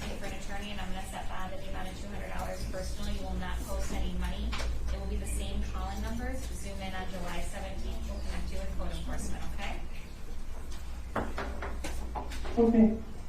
18 RB 00778, People versus Anthony Junila. That sounds like we have to, because we realize it's up late with him. The only file that was $340. If there's she posted $40 because he was wanting to pay the people. Because that was one of the encouraged. It was much for some time to face, and that's for 60 days. Yeah. Mr. Junila, state your name for the record. Mr. Junila? Yes. Can you state your name for the record, please? Anthony Janelle. Okay. I'm going to cancel the warrant on the file.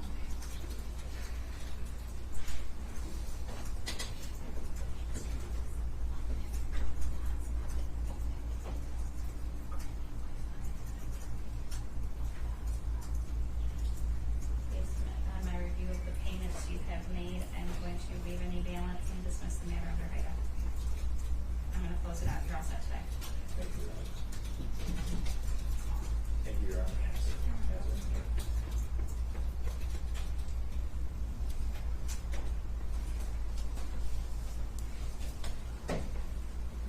24 FR 02678, People versus Parker. Mr. Parker, that's what I'm saying. You take it. Look at the chart and kind of see the restoration. It's working on getting back to the left runner. And that's what court said to that for a free trial hearing. I come for a technical action. All the next show. I'll say that you install for that and free trial.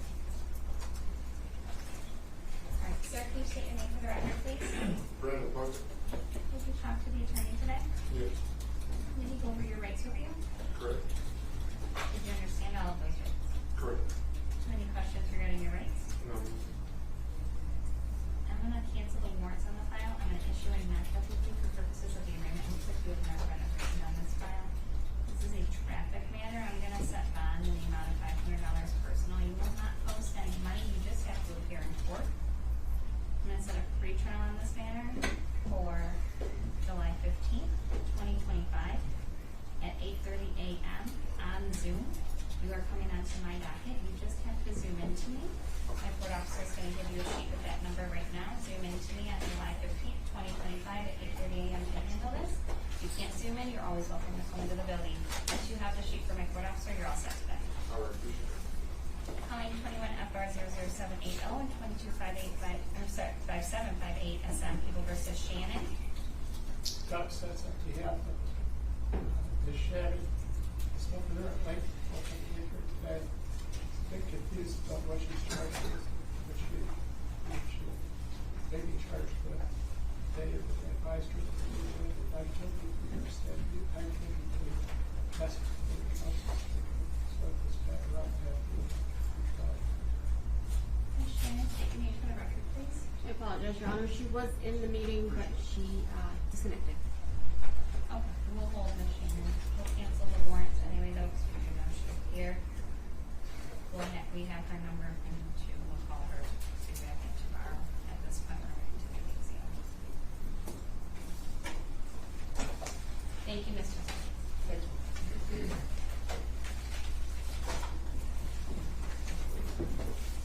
Mr. Weiss, whenever you're ready. Good afternoon, Lieutenant. Right, let's start where you left off regarding these fist strikes and kicks. Okay. In terms of what you know about them is what you saw in videos, correct? That's right. Okay. You didn't have any personal contact with Officer Sribniak regarding that? I did not. Okay. And I don't mean to be facetious, but you're not clairvoyant. That is correct. Okay. So in terms of whether or not Officer Sribniak in real time was aware of the kicks or strikes, you have no information one way or the other. That is correct. Okay. You're not aware of any information that Officer Sribniak agreed with Officer Currie to engage in the strikes or kicks. That is correct. You have no information to indicate that Officer Sribniak aided or abetted in those kicks or strikes. That is correct. Okay. What you saw is what you saw. Correct. Okay. Now, you reviewed, as the lieutenant, the head of internal affairs, in the spring of 24 forward, an inordinate amount of information, correct? Correct. And I commend you for what you went through. What is an ARX complaint? ARX stands for, it's our ARCS complaint. So it is our internal way of documenting a formal complaint against an officer. The ARC stands for the system in itself, and it's just what we type into. It's the program. So the captain at the time, Captain Pappas, asked you to commence your investigation. That is correct. Okay. And so that's what you did. Correct. And you reviewed the 911 phone call. Correct. Okay. You reviewed a computer-aided dispatch notes, or CAD. Correct. Okay. You reviewed all of the dispatch audio. Correct. And you reviewed police reports completed by officers Roberts, Currie, Chase, Watt, Bryan, Page, Sribniak, Porter, Dupuy, Bergamenko, and Schwarb. Correct? Correct. Okay. And then there were also use of force reports completed by Sribniak, Roberts, Bryan, Currie, Porter, Page, Watt, and Chase. Correct? Correct. Okay. And then there were in-camera car footage from Roberts, who was riding with Currie. Correct? I believe that's correct, yes. Okay. And if at any time you're not certain, you don't have to got my word for it, you're more than welcome to look at the report. Sure. Your report. Officer Sribniak? Yes. Okay. Officer Page? And these are terms of video, correct? These are in-car camera or dash cam video. Correct. Okay. Page, Watt, who was riding with Bryant. Correct. And Chase. Correct. And Porter, who was riding with Kelly Depew. Correct. All right. In terms of the amount of elapsed time for all of that in-car camera video, can you give us an estimate of how long it would take for you to view it from end to end? Many hours. Okay. In addition to the in-camera or in-car camera footage, we have body camera footage, correct? Correct. We have Roberts. Correct. We have Currie. Correct. We have Chase. Correct. We have Watt. We have Bryan, Page, Sribniak, Porter, Depew. Correct. Okay. In terms of how long it would take to view all of that footage from end to end, how long do you think it would take? Hours and days. Hours and days, okay. I'm not going to belabor Your Honor and ask you to sit through hours and days. However, someone at your department, and I don't know if it was you or under your auspices, completed a 6 or 7 minute composite. Do you know what I'm making reference to? I don't.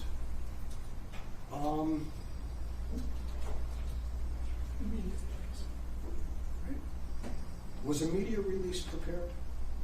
I believe so. Okay. Did you have any say in the preparation of that? I did not. Did you review it? I did not. So you don't know whether it's accurate or inaccurate? I do not. I do not Okay. know. Will you do me a favor? I won't finish my cross-examination with you today. And I don't know when the court will ask us to come back. But I would ask you to review that and see if you find it accurate, okay? And then we'll talk about it when you come back, okay? Very good. All right. Your Honor, I'm going to object, number one. We can talk about it right now. The composite video, while it is definitely a composite video, it's also there's also a lot of added information in this video: arrows, words, additional writings. It certainly wasn't prepared for court. It was certainly prepared for the media. In terms of the actual video portion of things that would be unedited, I would have no real issue of bringing in the video portion of stuff. However, the edited commentary, a lot of the things that go along with this video, I have a strong objection to, and I don't believe it's appropriate for court. So I'll put that on the record. I believe, if nothing else, the court may want to review that in camera and make a determination of whether the court would believe that would be an appropriate thing to bring forward. Your Honor, there's no jury here. Your Honor sits as the trier of fact, and Your Honor can separate the wheat from the chaff. Rather than spend hours and days, what have you, going through the videos of that early morning hours of February 25th, serves us no purpose. However, Mr. Hayes introduced his snippets, we have our snippets. And I'm really trying to cut to the chase. 6 or 7 minutes versus days of reviewing this stuff. In terms of the editorializations, they're not mine, they're not counsel's, they're from the department. And Lieutenant is more than qualified to indicate whether they're accurate or not. I mean, for example, Mr. Hayes earlier this afternoon questioned the lieutenant about whether or not Mr. Young put anyone in harm's way or used deadly force against them. Well, this video shows, and admittedly someone at the department put an arrow, pedestrian here, as he's driving like a crazy man. When he's doing 90 miles an hour down 15-mile road on 3 tires and crosses the center lines, and an oncoming car is coming, to simply the editorialization of car, I don't know how it adversely affects the AG's office, but I think it shows because my guy is right behind him. He is viewing this.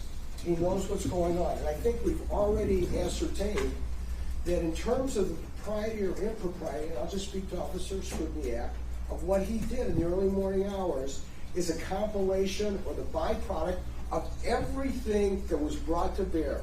From the moment that he got the radio run, from the moment that he pulled Gary Young over, from the moment that Young pulled his hands in and started fumbling around, until he is finally handcuffed and led away to the Macomb County Jail and the hospital, I think is fair game. I'm just trying to shorten it. Is there a version of this video that is shortened to that without the editorial comment? The only version I got by way of discovery contains the comments. I don't have the I don't think the issue is a shortened version of the video. The issue is the editorialization. If there's something, if correct?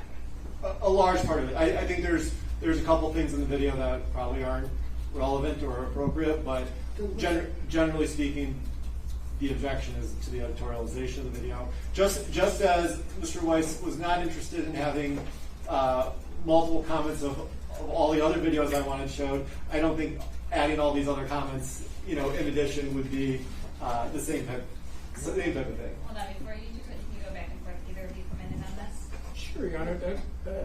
The real issue is not admissibility. The issue is weight. It's clearly admissible. You give whatever weight that you want on it. If there's an issue with the commentary, then this lieutenant can factualize or dispute what's already been produced by the Sterling Heights Police Department. But it will save you days, and clearly it's admissible. Your Honor, my recollection is when Mr. Hayes published People's Exhibit 9, on the bottom it contained Currie assault. Now, I don't believe that editorialization was in the original. Someone added it. We didn't object. We want this thing over with. By the same token, we can separate that. Your Honor can separate it. If the lieutenant, after reviewing it, says this is inaccurate, then that's something else. But I don't expect Your Honor to be weighted by the fact that there's an arrow showing a pedestrian on a sidewalk coming in close proximity to a car that's driven by Mr. Young and who knows how fast. At that point, I think you may only have 3 tires or 1 tire instead of 3. So all I'm saying is I don't have a problem with the court reviewing it. I would, the lieutenant was more than gracious to indicate that he would, and then it's going to save us, as he said, days of testimony. Because all of it will come in, I believe, one way or another, and I don't want to have to bring in 20 officers to be able to do it. Are we bringing in this video today? Right No, now? no, because he hasn't Can we viewed it discuss yet. a future issue? That's for the next session. We're suggesting that maybe Your Honor, well, I'm suggesting, I should say, maybe Your Honor would also like to view it prior to making a determination coming back next time. I don't have a problem with that, Judge. I have no problem with This is not hiding the ball, it's just trying to get the I can truth review out. it prior to coming in. We'll hold the ruling on the issue until after I review it. Thank you. We're not bringing it in right now, that's No, it. thank you. Also, start looking at the week of July 14th. I'm gonna give you any day and time that week, except for the morning of Wednesday the 16th. I cannot book right now anyway. So just start looking at it. You can have multiple days, you can start on Monday, but just to get everybody's minds going into their schedules, we will accommodate any of your schedules any day that week. Your Honor, right now, Monday the 14th, did you say you had a criminal call? Just Wednesday morning. Oh. That's the only morning that I cannot remove my felony docket. Every other day that week, you guys can have any day and time, you can have all 5 days, and you can have Wednesday afternoon, just not Wednesday morning. I don't have a problem with trying to do the entirety of the 14th, and maybe we can get it done. That's also fine. And then if you needed to continue, we could continue. Just start looking. I've already sourced that out while we were. Mr. Garrett and I are good with the 14th. No, I've got stuff all afternoon. Or we can do the morning and look at the rest of the week. I can piecemeal you through the week. That's the week I'm looking at. We could do that. I got if we start at 10:30 on the 16th, the rest of the day, I got all of 17th open and all of the 18th open. So maybe you have the morning of the 14th and as much as we did. We're on reading of the rights that morning, so we should be able to bring them in quickly. I made sure it wasn't a trial civil thing. I'm a maybe for the 18th. Well, what if we start the morning The of rest the of the week's 14th? Which, you said you can only do the morning. Yes. Okay. Just so we know, we'll continue today till 4:30, but just so we get this worked out. Push comes to shove, Judge, I'll make arrangements to make it happen. And then Tuesday, anytime if you guys want it. Wednesday, you can have the whole afternoon. Thursday, you guys can have all day, and then Mr. Hayes might not be able to do Friday, so, but with that time during the week, depending on what you guys all can coordinate being available for, might give us enough time to start. I would give you tomorrow, but we already have a case that we gave all day tomorrow too. I got problems for tomorrow as well. We already gave someone else all day. But the 16th is good for me. The 17th until about 3 is good for me, because I've got something at 4:30. And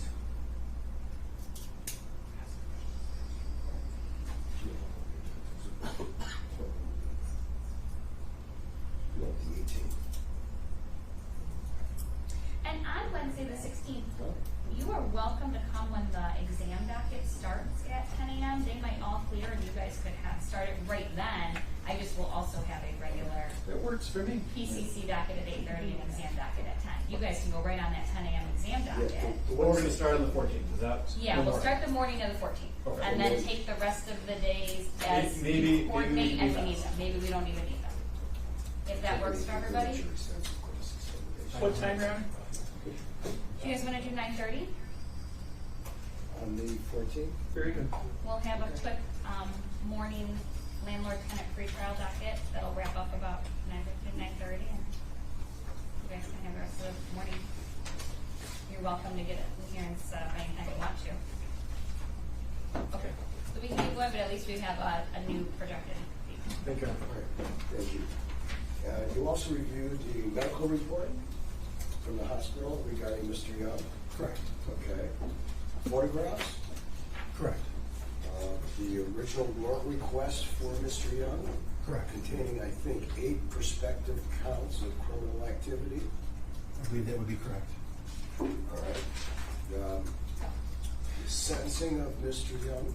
Correct. After he pled guilty to a number of offenses? Correct. Okay. Taser reports? Correct. The Macomb County Sheriff Criminal Investigation? Correct. The interview of Jeremy Wallman? Correct. The General Order 6.11 vehicle pursuits? Correct. General Order 6.23 use of force? Correct. General Order 6.33 canine, Correct. General Order 6.51 domestic violence, Correct. and the Sterling Heights Police Manual of Rules. Correct. How long did it take you to compile or complete this investigation? Months. Okay.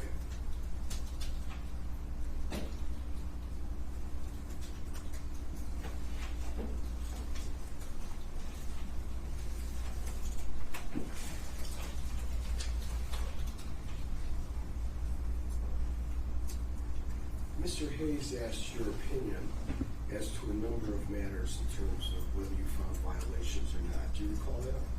Yes. Okay.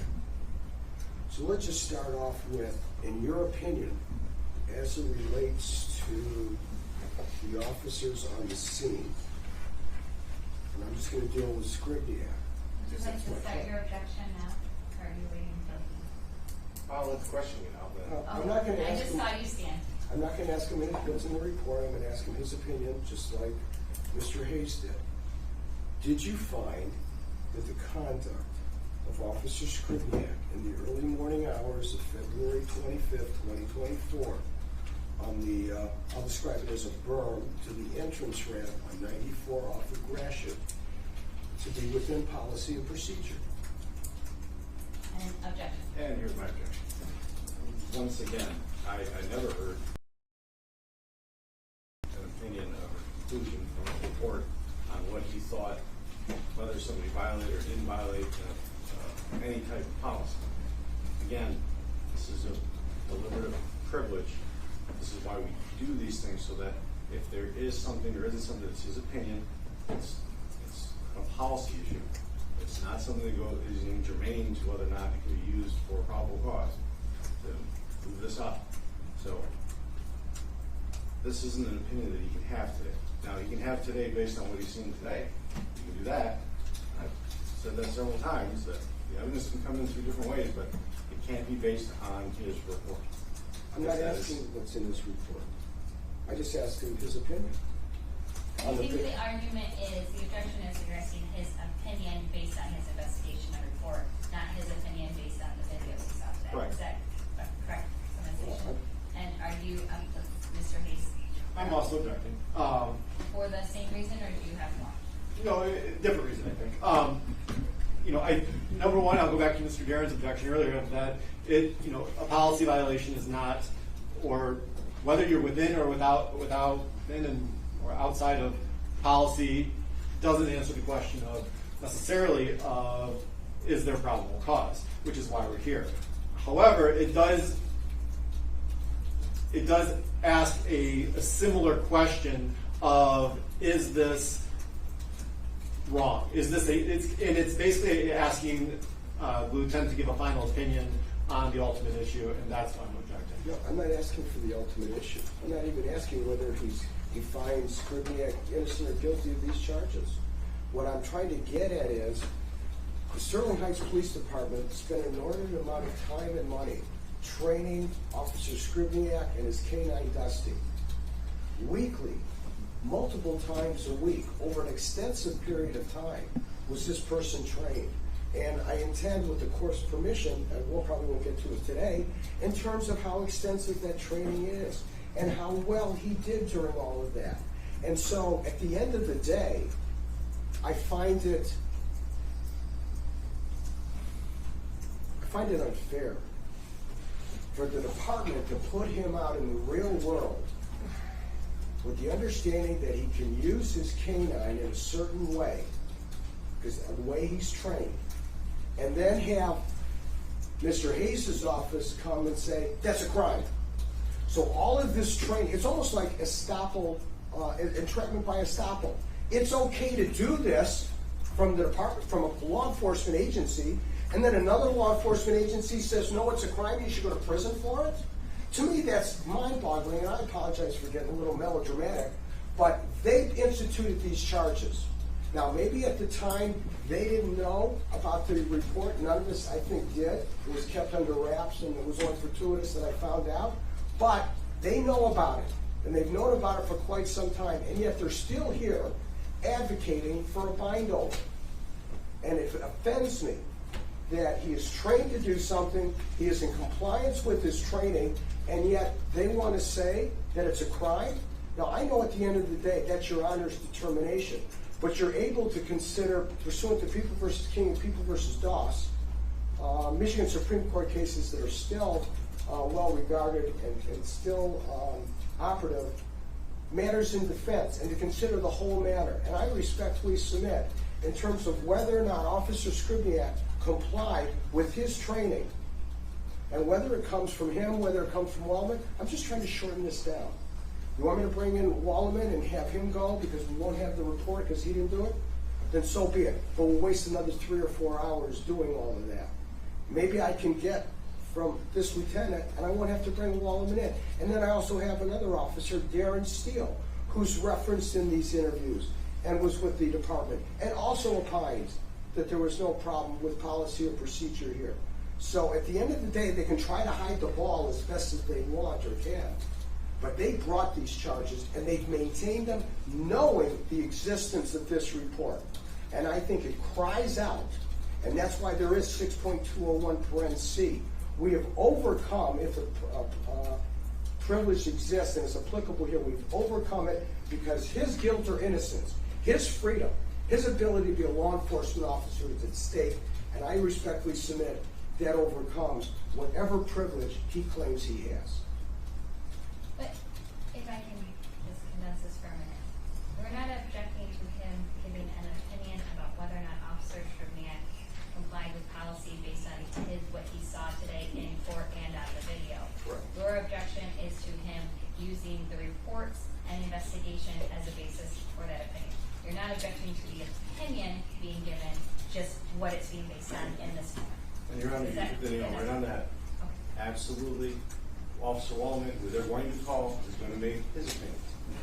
I'm not objecting to any of that. I'm just objecting to using that report as the basis for whatever it is his opinions are. Which, in the beginning of the hearing, we did well establish that Lieutenant Bisdorf would be able to give opinions based on videos, but we've been consistent in this hearing that it would not be based on reports. I've consistently ruled that way since the beginning. And that you would not bring in reports, you would show the videos and let them speak for themselves, and he could give opinions based on the videos. Can I And offer? Mr. Guerin, yes, you can jump in. Let me offer a suggestion that might solve the problem. He opines based on what's been presented. Yes. And then we that's right. simply ask him one more question. Would your opinion be any different based on anything else, including the report? Which, of course, this officer is not going to say now his opinion changes. And then we solve the problem. And that's where I'm kind of going with Mr. Guerin. Mr. Rice, I think you can ask the question. It just seems to be his opinion based on what's been shown in court today. I don't think anyone's saying I'm gonna sustain the objection, and that you can ask him his opinion just based on what's been shown in the videos, the same way he's been giving opinions through his entire testimony today based on the videos, based on when he gave an opinion on Mr. Young and whether or not Mr. Young was using deadly force or not. It was based on our review of the video that was shown already in court. So you can ask the same question, and you can answer it based on what he's seen today. Well, I think, If that's Your Honor, I consistent. think my initial question didn't reference the report. I think I just simply asked him, was he able to formulate an opinion as to whether or not Officer Sribniak in the morning hours of February 25th, 2024 violated policy and procedures. I think potentially the way it was worded was more so that it was based on the opinion would be based on the investigation versus based on what he saw today. And that's where I think the semantics come in of how we're wording the question. So I'm going to sustain the objection. We're going to go forward. You can ask the question based on anything he has seen in court today, any of the videos. But I'm still going to object to that. For the purpose of, when we showed the videos, there was specific indications of we can't ask questions about those videos, and we're not going to consider those videos from Officer Sribniak's point of view because that's what matters. So I think the only fair way to ask that question, based on the previous rulings, is based on only the video of Officer Sribniak, is this that do you see any policy violations in this case? Otherwise, we got to go back and be able to ask the same questions about well, looking at it from this perspective, looking at what do you see here, and like while I can make those arguments, I don't think the lieutenant can answer the question based on taking all those other videos into account when we couldn't ask him questions about those videos. Your response to tailoring this question directly to the video of Officer Sribniak and his body cam, which is exhibit 4. Exhibit 4, yeah. Yep. Exhibit 4 is the body cam video. He makes his opinion of whether or not policy was complied with based on the review of Exhibit 4. I would agree with Mr. Hayes up until he introduced over our objection. I believe it was Officer Porter. And I objected to Officer Porter because it was a different angle, and there was no indication that Sribniak was aware of what Porter saw. And Mr. Hayes indicated, well, it's just to show everything that went on that morning. Okay. So, I'm going to abide by the court's order. I take umbrage at not being able to ask the question I wanted to, and I respectfully object. I will proffer whatever question Your Honor wants me to and move on. This line of questioning, with all due respect, is not going to end with that answer, because I'm going to go on, because, again, I'm just going to use the report for so I don't lose train of thought, but I'm not going to ask him what's in the report. I'm going to be asking him his opinion and his evaluation based on his knowledge of the orders, policies, and procedures of the Sterling Heights Police Department. And to the extent that Your Honor is going to preclude me from going there, then I got Wallerman and Steele. So I'm just trying to shorten this. I'm not going to preclude you. I think that he can answer that question and give an opinion of whether or not the policies and procedures, based on his knowledge of them, were complied with based on the video that was shown in court. I'll start with that, Your Honor. Let's go there, and we'll start with directly Exhibit 4, Officer Sribniak's body cam video. Are you familiar with Officer Sribniak's body cam of that morning? I am. Okay. You've reviewed it? I have. Okay. You saw it here in court? I did. Did you see Officer Sribniak engage in any violations of policy or procedure of the Sterling Heights Police Department? With regards to Officer Sribniak's use of his canine, yes, I did not observe any policy violations with the use of his canine. Thank you.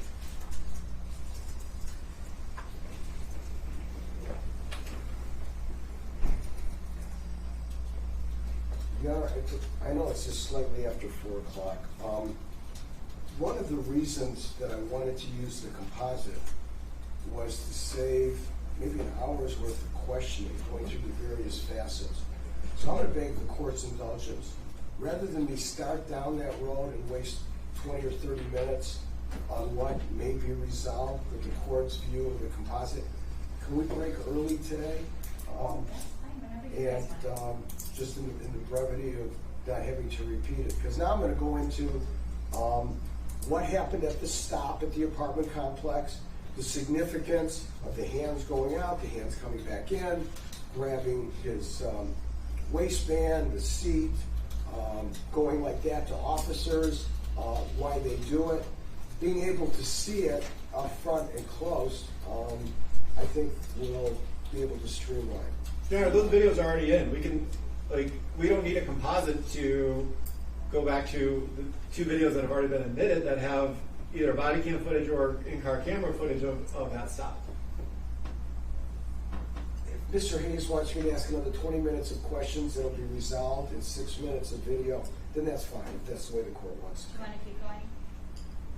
I'm going to answer. No, I mean, as a collective, do you want to keep going or do you want to? No, I'm fine stopping. I think you're still objecting to the composite I am video. clearly objecting to that part. You're objecting to the composite video. Okay. I'm not, So, yes. not whether or not we stop now and start this line of questioning. 100%. Your objection is simply to the composite videos. It's a continuing objection. We haven't ruled on the admission of that yet. No. We've said I'm going to And he review it hasn't before we reviewed it yet either. But if you want me to ask a few more questions, just... No, I'm not No, trying to push it's it. a clean time to break if no one else has an objection to that. I'm going to ask all parties. Does everyone every attorney who has sat here tonight. It was my request, so no, I don't have an objection, Your Honor. No objection. Ms. Reed? No, of course not. We can cleanly break here and start back on the 14th. We still have not ruled on the admission of the composite video. I will endeavor to have my paralegal get it to Your Honor's staff, so you can review it between now and the 14th. I trust you have it, or do you need it, Lieutenant? If you have a copy, I'd prefer to see your copy. I think I can send it right now to everybody. Oh, if you have it, then that's fine. Your Honor, where would you like me to send it? You can send it to Kay. Will you be with us the week of the 14th? There's two officers of mine are in question. We're happy to have you. You'll need to send it to I do want to thank all of the attorneys for conducting today's hearing. Objections, no objections, but everything was done to respect for each other. Thank you, Jeff. Thank you, Your Honor. See you in 2 weeks. Your Honor, what time? I apologize. I believe we're doing 9:30 on Monday the 14th.